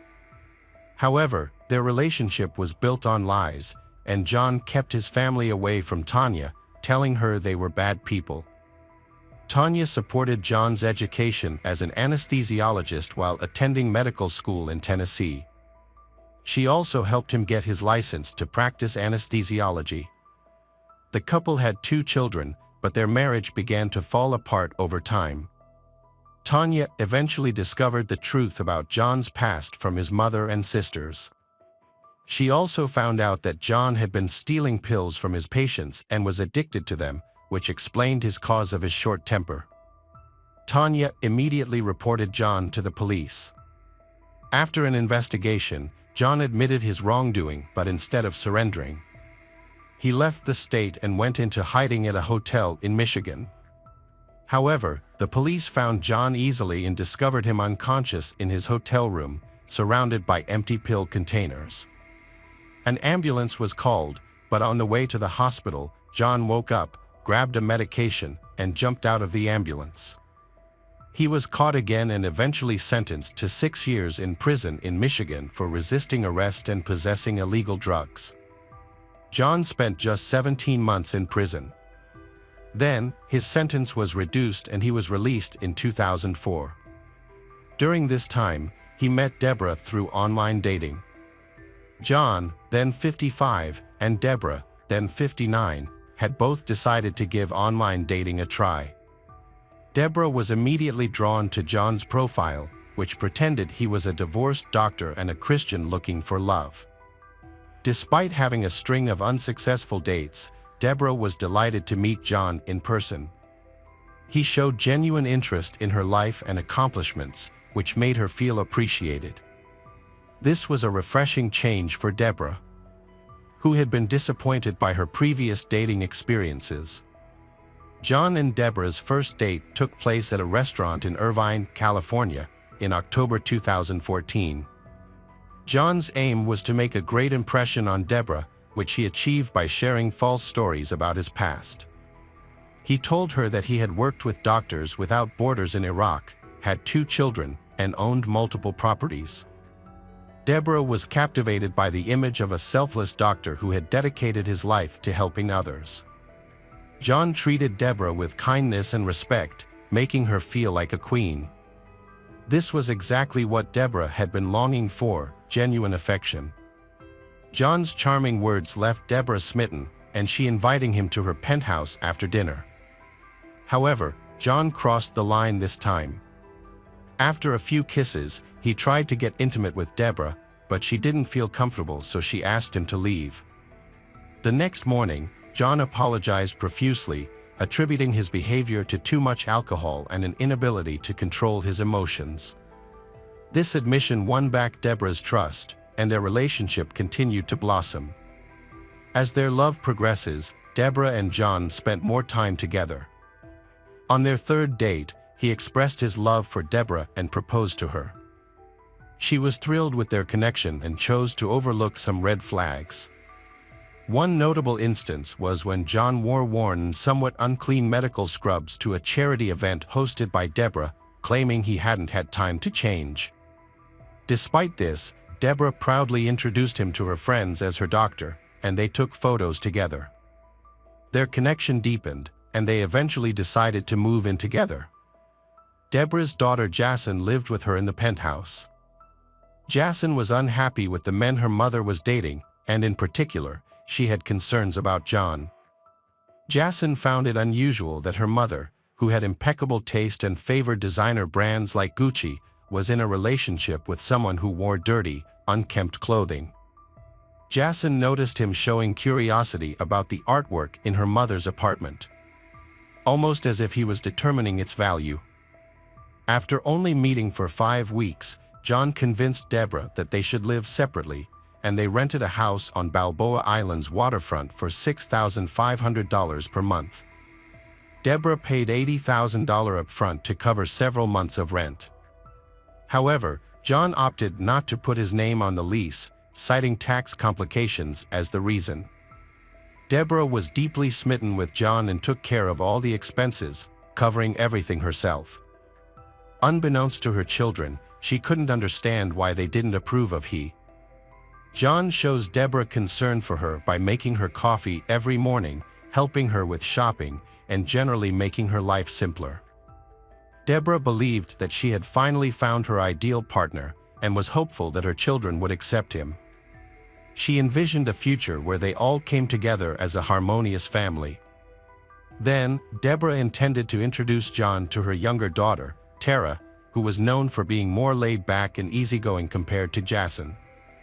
Tara visited her mother, Deborah, and John on the day they moved into their new home. Upon meeting he for the first time, Tara felt uneasy due to his unfriendly behavior and lack of enthusiasm for the move. Despite Tara's initial doubts, she decided to give him a chance. However, her worries about John increased due to some suspicious signs. For example, John claimed to own homes in Newport Beach and Palm Springs, but he never discussed them going there to visit or moving there. He also didn't own a car. What's more, he spent most of his days at home, often playing video games. Just before Thanksgiving, Tara decided to secretly go through John's belongings and stumbled upon a nurse's certificate with his name on it. Realizing that John is not the doctor he said he was, Tara confronted him about this. This led to a huge outburst from John, who became angry and began yelling at Tara for trying to ruin her mother's happiness. He insists that Tara will fail to separate them. Deborah just stood there, listening, and eventually, a big argument broke out and ended with Tara leaving the house. John took advantage of the situation to manipulate Deborah into believing that her children were only interested in her wealth and were waiting for her to pass away, thus they not wanting her to be happy. On the eve of Thanksgiving, Deborah's extremely religious mother, Arlene, visited. However, John's attempt to present himself as a religious man in front of Arlene backfires and leads to more arguments. Following this incident, Deborah sought the advice of a psychotherapist. They have advised her to set boundaries with her children and strive for a peaceful life, advice that she chose to follow. Deborah and John moved to Balboa Island, where they enjoyed dining at local restaurants and taking leisurely strolls while admiring the beautiful scenery. Although Deborah was incredibly happy, but she was still worried about John's choice of outfit. His wardrobe consisted mainly of old medical scrubs, loose-fitting and frayed pants, and worn-out shirts. Deborah, on the other hand, wanted he to dress fashionably and complement her lifestyle. He attributed his lack of finer clothes to having them stolen during his time in Iraq. To address this issue, she took John shopping and bought him a complete set of high-end designer outfits. In early December, John went with Deborah on a work-related trip to Las Vegas, where they made the sudden decision to get married after knowing each other for less than 2 months. Deborah chose not to tell her children about this development. Around that time, a mysterious woman managed to get into John and Deborah's home. He used this incident to convince Deborah that they needed better security. He then set up several surveillance cameras around the house that he could control with his smartphone. He even put cameras in Deborah's office, where he could keep an eye on her activities. John's goal was to have complete control over Deborah. As time went on, Deborah started asking John about his family and life before they met. Every time she asked, he came up with a quick excuse or justification, even though his answers didn't quite add up. Deborah dismissed her doubts, thinking she had found the perfect partner. However, her children, especially Jason, were still wary of John. Since he didn't own a car, John used Deborah's, which led Tara and Jacelyn to investigate his activities. They installed a tracking device on John's car to monitor his movements. When this yielded no results, they decided to hire a private investigator to investigate further. The investigators' findings were shocking. John had filed for bankruptcy, held a nursing license but not a medical license, and had lived in multiple states, including Arizona, Ohio, Indiana, Tennessee, and California. Furthermore, he had been in the Orange County Jail. When Tara and Jason shared these things with their mother, Deborah, she remained unwavering, stating that her love for John would not change, even if the things were true. In late March, Deborah received a letter meant for John. The letter was from a former prison inmate, but before she could read it, he hastily took it from her. Initially, he was very angry, accusing her of not trusting him. He later claimed that the letter was from a friend he was providing emotional support to. Deborah was uneasy about John's explanation, and her concerns grew. The day after discovering lies, when John's left for work, and she decided to search through his belongings. This search revealed shocking truths about he. She found out that he was a former nurse anesthetist who had become addicted to pain medication, which led to his arrest and the downfall of his career. What's more disturbing is that Deborah discovers that he is a scammer and has been stealing from women he meets online. As Deborah searched further, she found court records showing that John had a search warrant issued for his storage unit. When authorities searched the unit, they found a handgun, bullets, a GPS tracker, syringes, and other suspicious items. This information was alarming. But what caught Deborah's attention was that he had multiple restraining orders against him from different women. The most unsettling fact, however, was that John had been released from prison on October 8th and had met Deborah just days later. Too overwhelmed by these facts, Deborah felt a mix of shock and fear. She realized that John was a violent felon who posed a big threat to her and her children. Despite the danger, Deborah decided to calm and waited for the right moment to take action. When John left for the hospital due to back problems, Deborah seized the opportunity. With her family's help, she quickly moved out of the house while he was away. During the process of packing John's belongings, Deborah discovered some disturbing documents, online comments from other women warning about John's manipulative nature. These comments described him as a skilled deceiver who used his charm and good looks to manipulate others. Convinced that John was unstable, Deborah decided to end their relationship and leave. However, John continued to message her, apologizing and asking her to visit him in the hospital. Feeling guilty, she eventually gave in to his requests. By June 2015, he had managed to persuade Deborah to reconcile with him. He offers a defense about the objects she found and confesses to hiding his past, believing she wouldn't care about it if he were honest. He admitted to lying about being a doctor to impress her and now begged for her help to turn his life around. Deborah decided to give her husband another chance and they moved to a new apartment in Irvine. However, her children were unhappy about the decision and did not want to see her. As a result, Deborah and John temporarily kept a distance from the children. In March 2016, Deborah had been trying to help John overcome his addiction for over a year, during which they had been married. Unfortunately, Deborah's entire family, particularly her daughter Jason, disliked John, and he doesn't like Jason either. The tension between them had grown so severe that John prohibited Deborah from seeing Jason.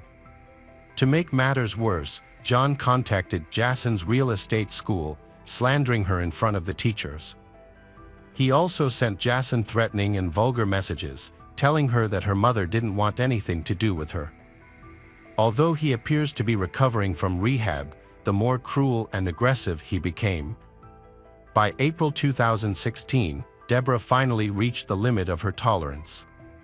She wanted to end her relationship peacefully, so she started withdrawing money from her bank account to protect it. $30,000 was hidden in a lower drawer in her home. When John discovered the money, he claimed it belonged to him.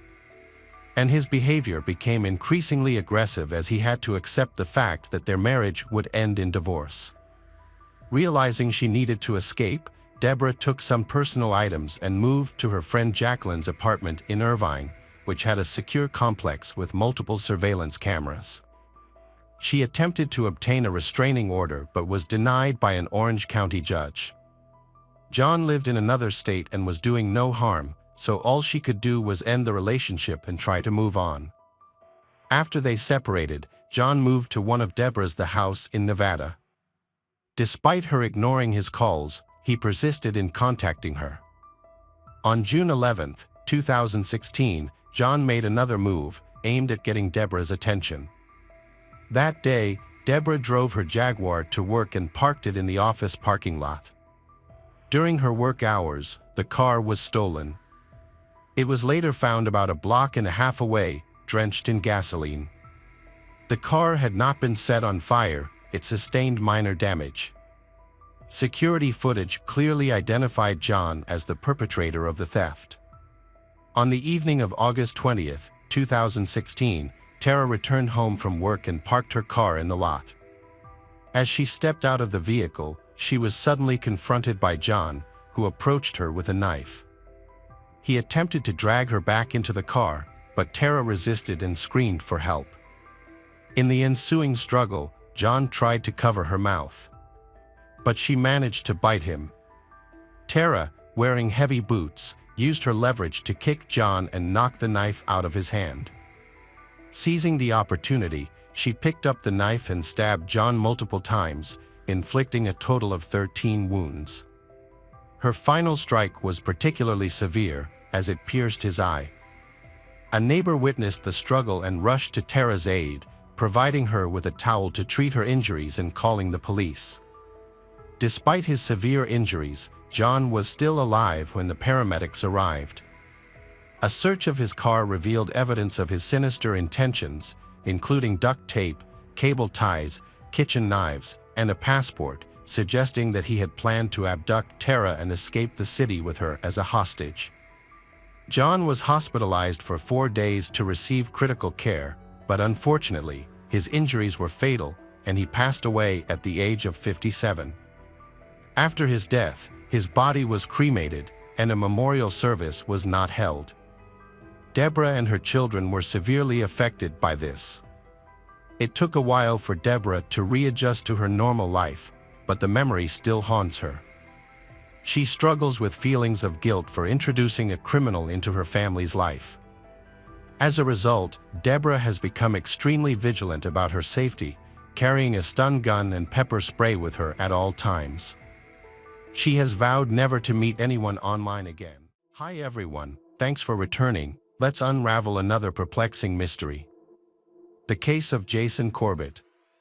Jason Corbett, a 39-year-old Irish businessman, Jason has a warm, friendly personality. Born in Limerick, Ireland, Jason has a twin brother named Wayne and an older sister named Tracy.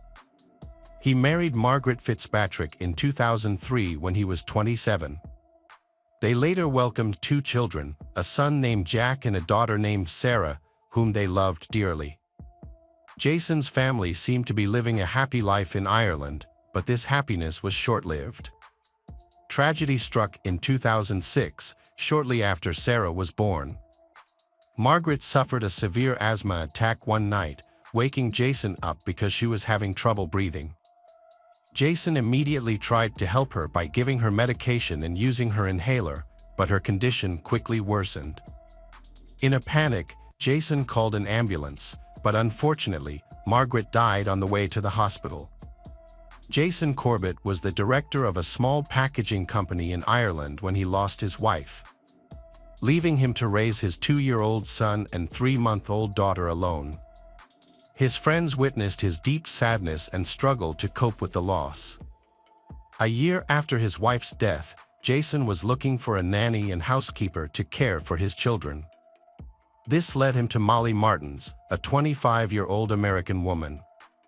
In March 2008, Molly moved from the United States to Ireland to take up a nanny job.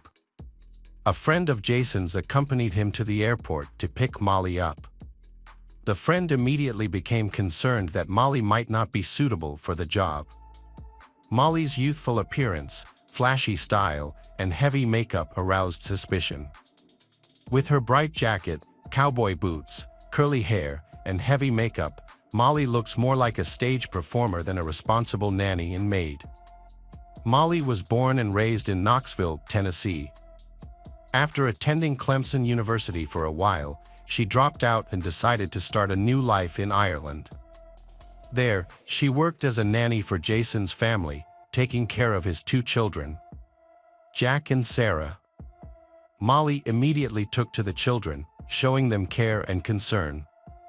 Jason's friends noticed a significant change in him. He seemed to be coming back to life after a period of grief. As Molly and Jason's relationship deepened, love blossomed and they began dating. The family of 4 went on vacations together, which brought them closer together. They began to plan for their future as a family. 2 years later, on Valentine's Day 2010, Jason took Molly to a coffee shop, where he proposed to her with a ring. Overjoyed, Molly immediately began planning their wedding in the United States. She also convinced Jason to leave Ireland and move to the United States with her, and he agreed. In 2011, Jason sold his house, moved to the United States for work, and the family settled in Davidson County, North Carolina. The couple married in a beautiful ceremony attended by friends and family from both the United States and Ireland. After the wedding, Molly worked as a swimming instructor. But her main focus was raising Jack and Sarah. Jason, on the other hand, worked as a manager in the United States. At first, their life seemed perfect, but as time went on, their marriage began to fall apart.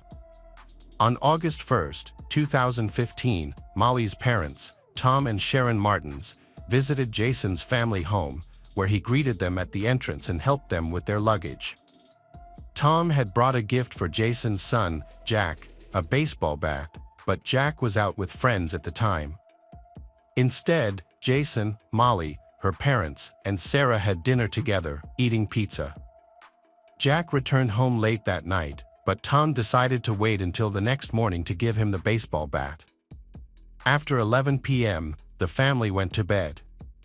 Molly and Jason were in the master bedroom on the first floor, while their children, Jack and Sarah, were in nearby rooms. Molly's parents were upstairs in the living room. Hours later, at 3 a.m., Molly's father, Tom, called 911 in a panic. He claimed that Jason had attacked his daughter, Molly, and in response, Tom had hit Jason with a baseball bat.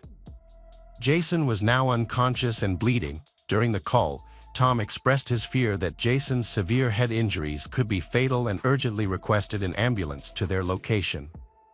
Tom asked the 911 operator for help, and she instructed Tom and Molly to perform CPR to try to revive Jason until paramedics arrived. When the police and ambulance arrived, they found Molly in the yard near a car, looking distressed and shocked but not crying.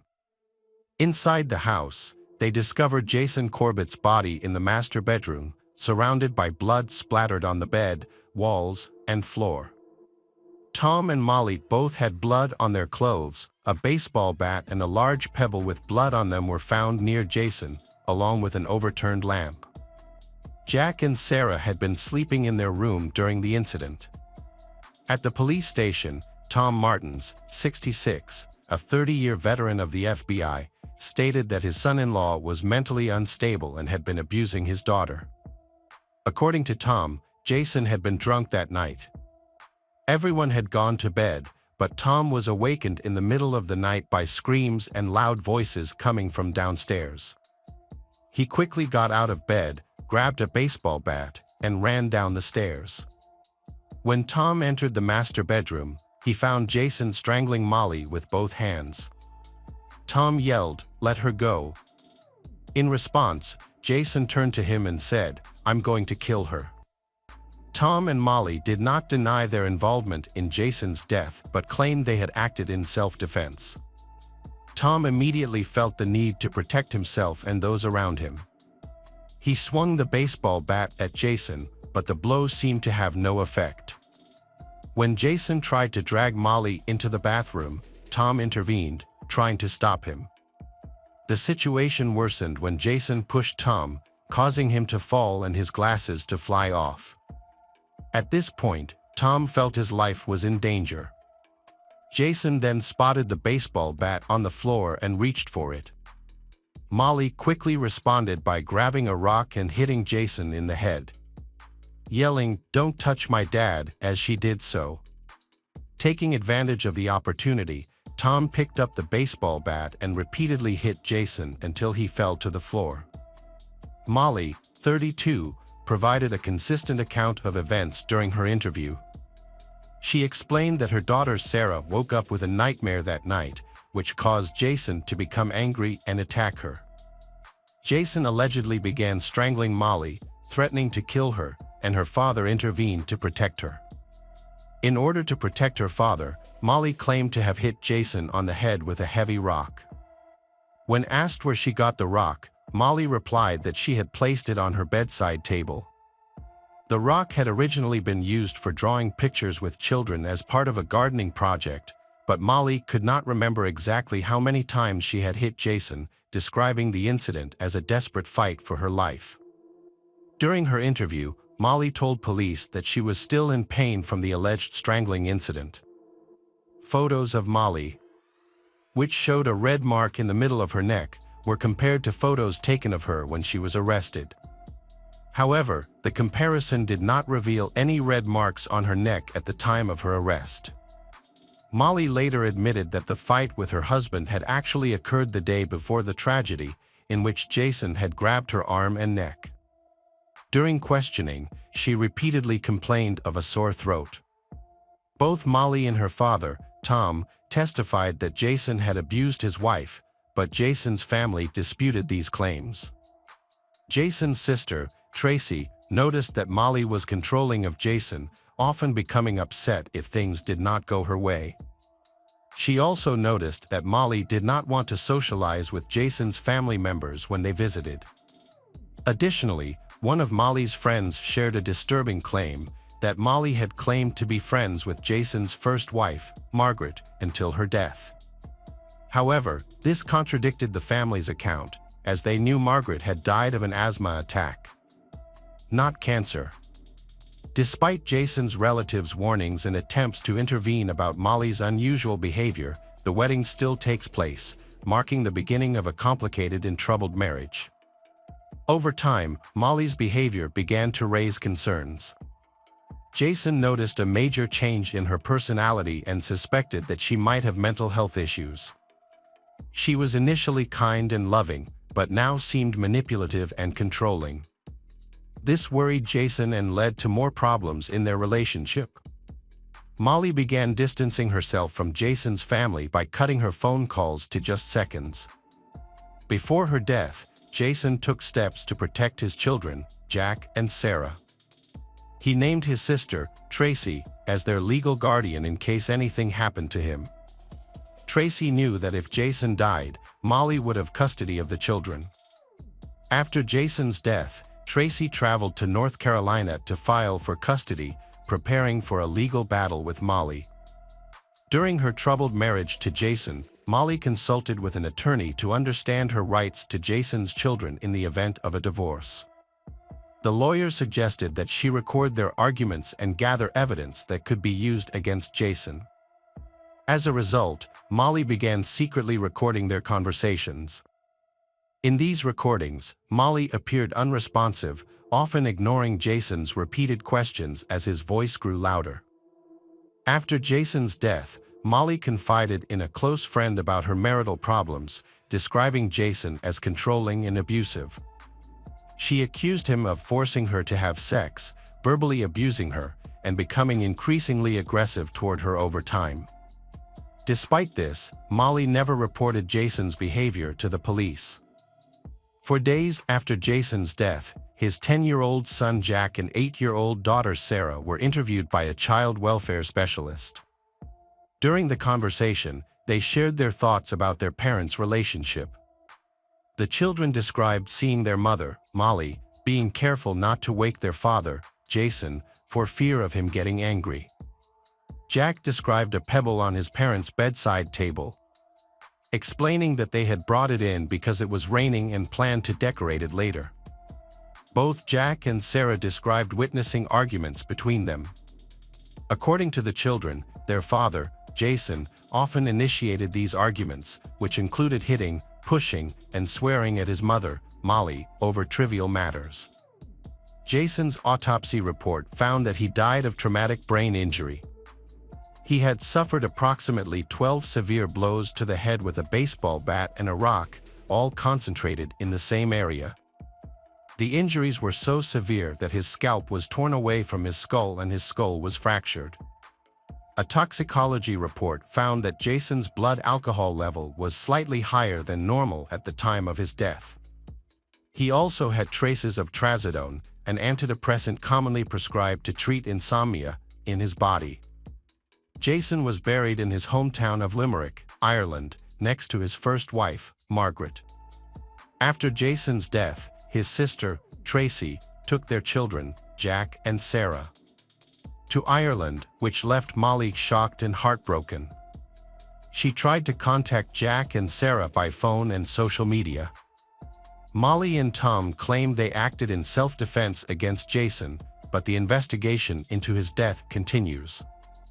Tracy has another theory. She thinks Molly killed Jason because he planned to leave her and take their children.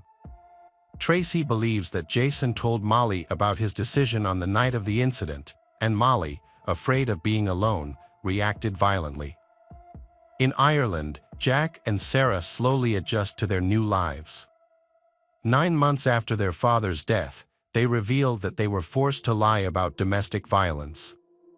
They admit that Molly made up stories about their father's violent behavior, threatening to cut them off if they did not comply.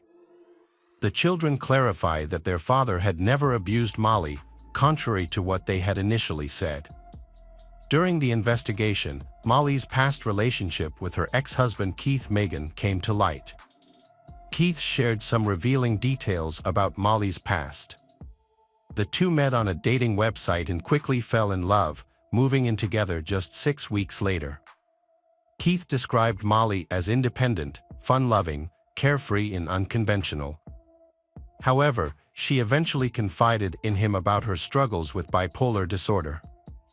Keith was not overly concerned by the revelation, as Molly was on medication and appeared to be fine, apart from occasional changes in her behavior when she missed a dose.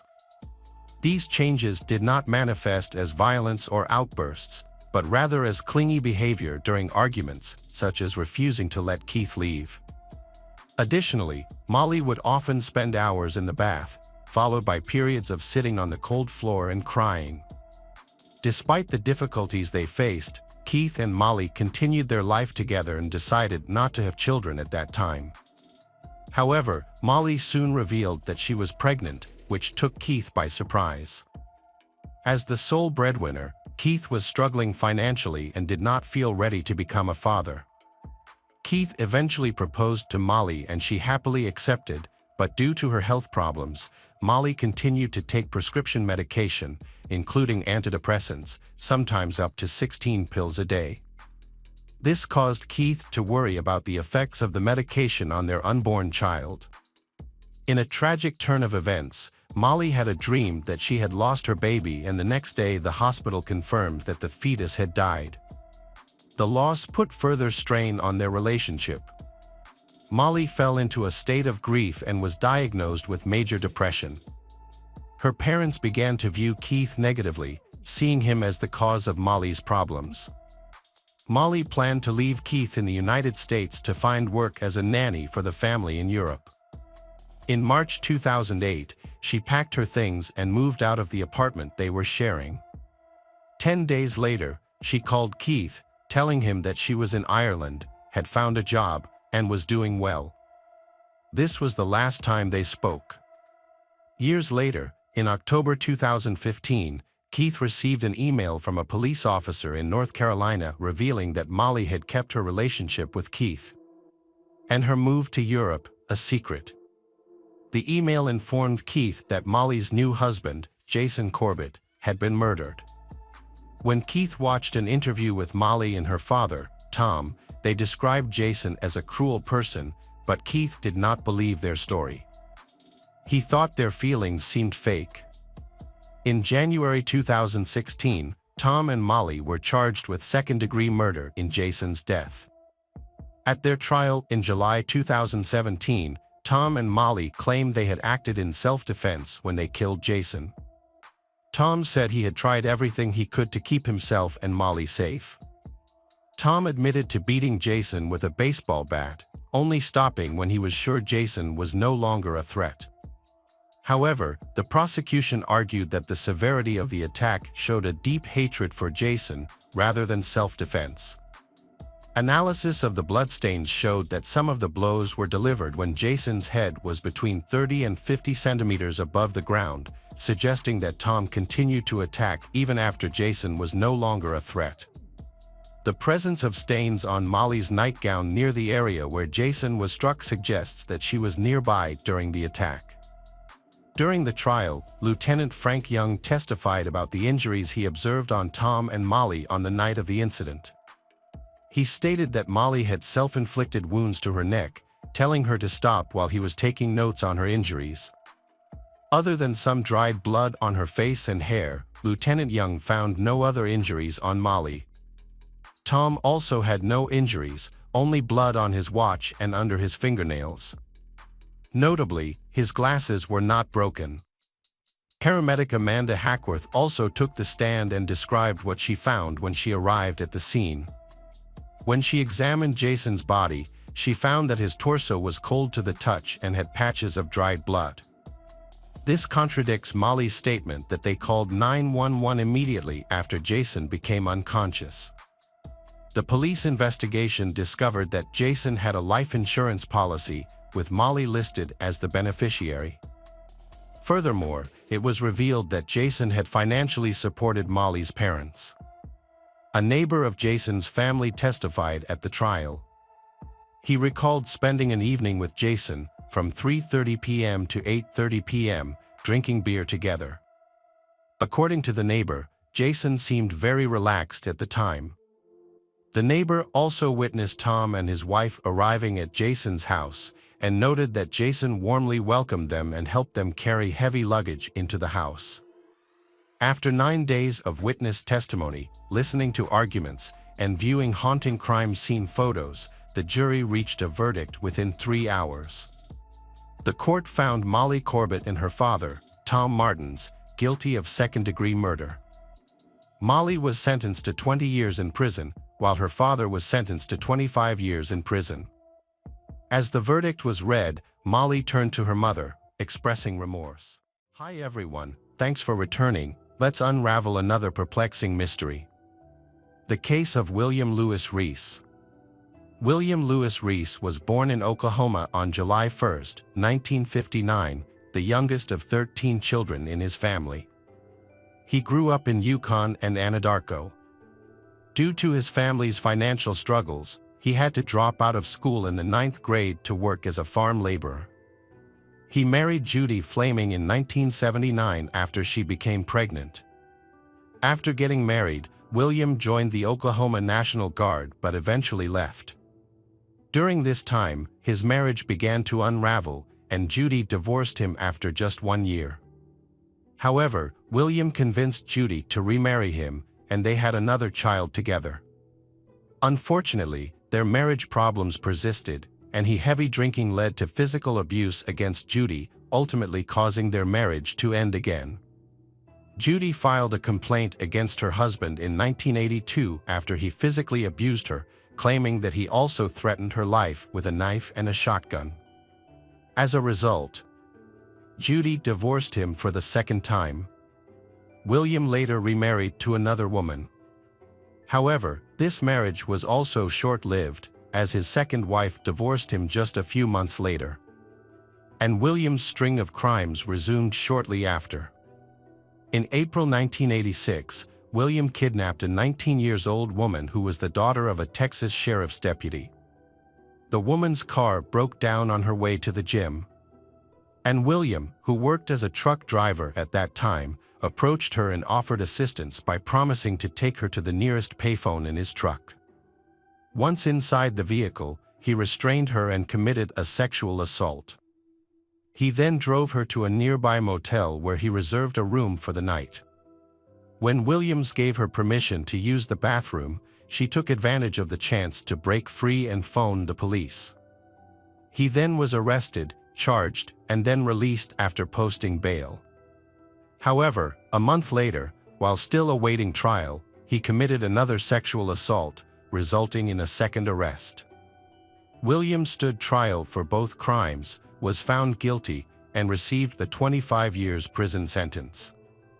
However, upon reviewing his case, an appeals court found that there were procedural errors in the original trial. As a result, his sentence was significantly shortened and ultimately led to his parole in October 1996. William moved into his mother's home in Anadarko, Oklahoma, after serving 9.5 years. He regained his driver's license in early 1997 and then relocated to Houston, Texas. Shortly after, on May 16, 1997, he attempted to abduct and sexually assault Sandra Sapah, a 19-year-old. When Sandra stopped at a gas station in Webster, Texas, to use a payphone. After the call, she returned to her car and began driving but soon had a flat tire, forcing her to stop again. As she stood there, unsure of what to do next, William stopped the car behind her and offered to help. Sandra accepted his offer and got into the truck.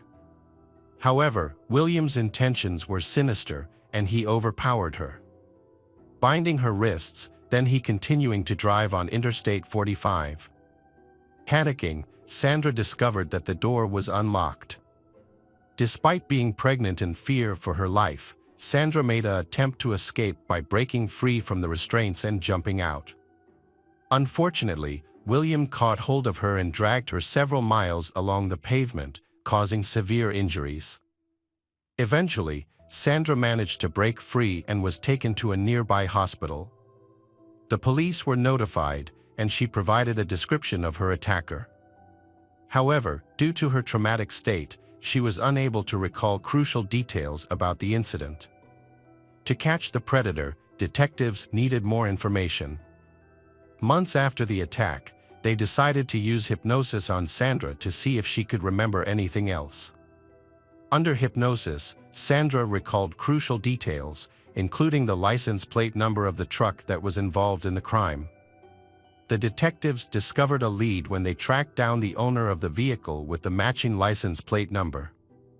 William was convicted of aggravated kidnapping and sentenced to 60 years in prison in 1998. While he was serving his sentence, detectives began to suspect that he might be linked to other crimes. Unraveling these secrets took years, leaving several families without answers. On a rainy April 3, 1997, 12-year-old Laura Smither asked her mother for permission to go jogging by herself at 9 a.m. Her mother agreed, not knowing that this ordinary decision would change her life forever. Laura Smither is the daughter of Bob and Gay Smither. She grew up in Friendswood, along with her younger brother. From an early age, Laura demonstrated a kind and gentle nature. She excelled academically and showed great talent in ballet.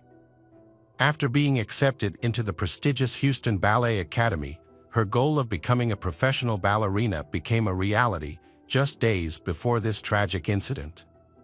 Laura's mother was surprised when she asked to go jogging that day, as she rarely ventured out alone. Homeschooled by her parents, Laura didn't even attend school. However, her desire to improve her dance skills had recently inspired her to take up cardio exercises, such as jogging. She had planned to go for a short run while making breakfast, and her mother agreed, she unaware of the danger lurking nearby. When Laura failed to return after a few hours, her parents began to worry. Normally, Laura was under close supervision and never went out alone for long. Her father, Bob Smither, searched the neighborhood but found no sign of her. He figured his daughter wouldn't be out for long, but she later didn't come back.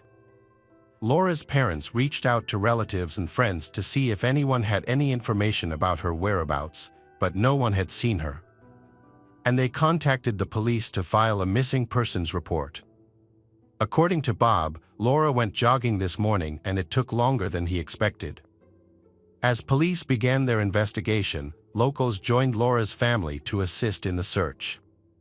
With photos of Laura in hand, her family and neighbors went door to door, asking if anyone had any information. The next morning, the police resumed their search, on foot combing through the nearby woods and helicopters scouring the area from above. Despite the initial lack of leads, the community's determination never wavered. Hundreds of volunteers joined the cause, and the eventually swelling to 6,000 volunteers for a week. Meanwhile, law enforcement agencies worked diligently to locate Laura. The National Coast Guard and the FBI also joined forces with the local police department to aid in the extensive search operation. Initial theories suggested that Laura may have become lost in the woods, but after that, the investigation went in one direction, now focus on the possibility of criminal behavior. On Sunday, April 20th, 1997, a gathering at Friendswood High School was taking place to discuss the next steps in finding Laura. During this meeting, the police chief expression became anxious after receiving the phone call, leaving those present there wondering what made him react like that. That evening at 10 p.m., Laura's parents received devastating news. A man walking his dog near a retention pond in Pasadena, about 12 miles from where Laura went missing, stumbled upon a badly decomposing body of a young girl. The girl was wearing only a pair of socks and was found in a muddy area. The police immediately suspected that the body was Laura's, and this was later confirmed through an autopsy. Everyone was devastated by the sudden and tragic loss of Laura. In addition to their grief, fear gripped the neighborhood, with many worried that a predator was on the loose and could target another child. To address these concerns and prevent further harm, the police opened an investigation, but initially they had no information about the perpetrator. To gather more information, the police started interviewing sex offenders in the area. They began to focus on William Reese, a 38-year-old equipment operator, was working at Windsor Estate in Friendswood at the time. On the day of Laura's disappearance, William left the workplace around the time she went missing and returned 30 minutes later, it raising suspicions about his activities during that short period. Police conducted an in-depth investigation but were unable to find any evidence shows that William is involved in this crime. As a result, the case went unsolved for years, leaving many questions unanswered. 19 years later, another mysterious disappearance happened to Kelly Cox, 20 years old. Kelly, a criminology student at the University of North Texas, in Denton on July 15, 1997, she and her classmates took a field trip to a local prison in Denton for a criminology class. She left her car in the parking lot across from the police station and had hidden a spare key in a magnetic box underneath her car. She then locked her belongings, including her cell phone, inside the car as instructed by her professor. After completing the jail tour at noon, Kelly rushed to her car to go to the university to take a test. However, when she tried to use the spare key to open her car door, it did not work, despite she checking it the night before. Since Kelly's phone was locked in her car, so she went to a nearby gas station and used a payphone to call her boyfriend, Lawrence Harris III, for help. She then purchased a drink inside the gas station. But from that point on, Kelly was never seen alive again. After about 45 minutes, Lawrence arrived at the meeting place, but when he got there, her car was still in the parking lot, yet Kelly herself was nowhere to be found. Neither the key box nor the key were present at the scene. He spent some time searching for Kelly, and when he couldn't find her, he decided to call her mother to see if she had returned home safely. However, Kelly's mother informed him that she hadn't arrived. Despite the initial suspicion surrounding Kelly's disappearance, but her family chose to wait a little longer to see if she would come back. It wasn't until 5:30 p.m. that same day when Kelly failed to pick up her 19-month-old daughter, Alexis, from her babysitter, that her family became certain that something was amiss. Kelly's family knew that she was a responsible mother, and it was entirely out of character for her to neglect her daughter like that. When Kelly was reported missing, the police immediately started searching for her. In keeping with standard procedure in missing persons cases, the police started by scrutinizing people close to Kelly. Initially, they focused on Kelly's boyfriend Lawrence, but after he passed 4 polygraph tests, he was cleared as a suspect. The case made progress when information led them to another potential suspect, William Reese, who had been under investigation in the Laura Smithers case. William, a sex offender, was considered a top suspect in Kelly's disappearance because a gas station receipt placed him in the Denton area on the same day Kelly vanished, even though he didn't live there at the time. The police searched his car for Kelly's fingerprints but did not find any. Without any leads, witnesses, or surveillance footage, the case stalled and went unsolved for many years.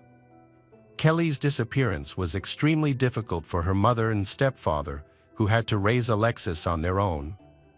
As the years went by, Kelly never returned, but her daughter followed in her mother's footsteps, attending the same university. Alexis held on to the hope that her mother would come back one day. Kelly's family never lost hope of her return, continued to share her story, and kept her picture visible. Unfortunately, their wish never came true, and Kelly never made it back home.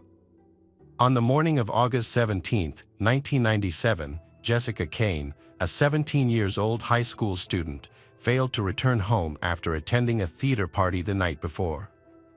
Jessica was born on August 28, 1979. She is known for her vibrant personality, creativity, and passion for sports. While studying at O'Connell High School in Galveston, Texas, she did well academically and served as captain of the school's coaching team. After focusing on her drama career and participating in numerous plays, Jessica attended a musical review in Dickinson on August 16, 1997. Following the event, she joined her friends at a cast party at Bennigan's on Bay Avenue Boulevard. However, Jessica did not return home that night, worrying her mother, who woke her father and called her. They reached out to several friends who had attended the party with Jessica, and all of them reported that she had left around 1:30 a.m. Jessica's parents immediately sensed that something was wrong and began searching for her. Upon investigating, Jessica's father found her vehicle parked near the Lamarck exit, close to the freeway, with her valuables still intact. He later quickly reported his to the police. As police began their investigation, hundreds of volunteers joined in the search for Jessica. During this challenging time, Jessica's parents met Bob and Gay Smither, a couple who had also lost their daughter, Laura Smither. Jessica's family and the Smithers family are going through their own grief. The Smithers family has tried to support Jessica's parents in their search for her. Despite the best efforts of police and volunteers, no sign of Jessica has been found. As a result, police are beginning to consider foul play and believe the chances of Jessica being found alive are extremely low. The case eventually went cold, but Jessica's family never gave up searching for their daughter. In a separate incident, on July 26, 1997, 19-year-old Tiffany Johnson's car was found abandoned at a car wash in Bethany, Oklahoma. But she disappeared without a trace. Tiffany was born on April 6, 1978, to Michael and Kathy Dober. She was the youngest daughter, extremely close to her family, especially her mother. Tiffany was a lively and optimistic young woman who grew up in a small town, with a passion for plants and gardening that she inherited from her grandfather. After graduating from high school in 1996, she married Ryan Johnson in 1997 and moved to Bethany, Oklahoma, where she took on 2 jobs to save money for college. Her dream was to attend Oklahoma State University to pursue a degree in botany. But unfortunately, that goal was never realized. On July 26, 1997, Tiffany finished her part-time shift at a restaurant around 2 p.m. She later headed home to get ready for a night out with her husband, Ryan, to celebrate their 3-month anniversary. Tiffany was supposed to meet Ryan at 11 p.m., but before that, she stopped at the Sunshine Car Wash to wash her white neon Dodge. Tragically, she was never seen again. When Ryan went looking for her that night, he couldn't find her at home and found no signs of her whereabouts. A police officer from the Bethany Police Department discovered Tiffany's abandoned white Dodge Neon at a car wash around midnight. The car's key was still in the ignition, and the door was open. The officer found Tiffany's purse inside the vehicle and a phone number for her mother, Kathy, in the glove box. However, when contacted, Kathy had no information about her daughter's whereabouts. The investigators then reached out to Tiffany's husband, Ryan, who also claimed to be unaware of his wife's location. This raised concerns, and it became apparent that something was amiss. The next day, July 27, 1997, near I-40 and Gregory Road, searchers found the body of a young Caucasian woman. When the police arrived at the scene, they suspected the body might be Tiffany's. The suspicion was confirmed when her husband Ryan identified the body from the pictures. Tiffany's body was found with only a swimsuit on, as all other clothing had been removed. The autopsy results revealed that Tiffany was sexually assaulted and strangled to death, although the exact time of her death could not be confirmed. Authorities collected unknown DNA from her body as evidence. With no leads on a suspect, investigators initially focused on Ryan, Tiffany's husband. However, they soon discovered that Tiffany was last seen at the car wash at 6 p.m., and Ryan had a solid alibi, having been at work from 3 p.m. to 11 p.m. A new lead emerged when the car wash owner contacted investigators, reporting that he saw a customer on the same day Tiffany disappeared. The customer was a man named William Reese, who had been featured in a news report a few months earlier for his involvement in an abduction in Texas. What's more noteworthy is that William has a personal relationship with Tiffany.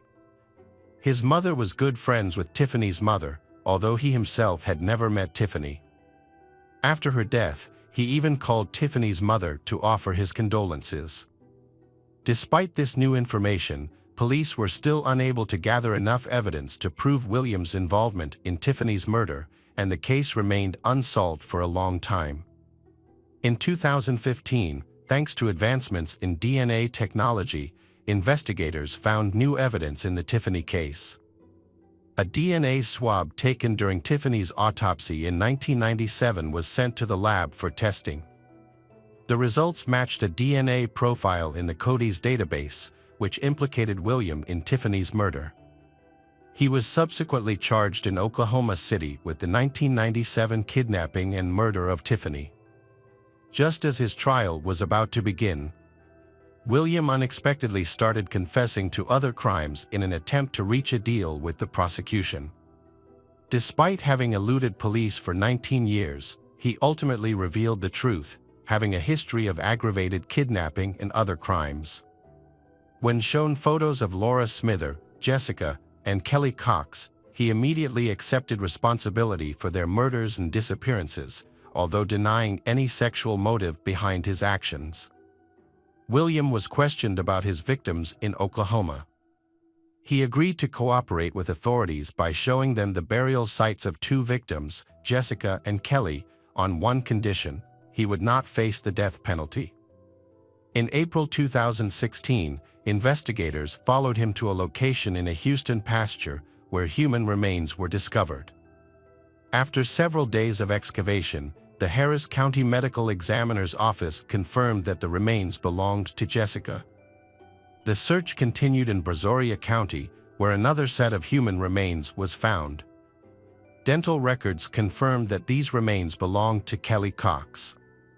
The trial for the murder of another victim, Tiffany, began in May 2021.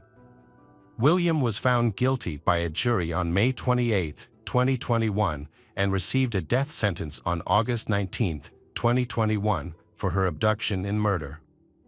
After his murder conviction in Oklahoma, he was sent to Texas in March 2022 to face trial for the murders of Laura Smither, Kelly Cox, and Jessica. He pleaded guilty to all three charges and received a life imprisonment sentence in June 2022.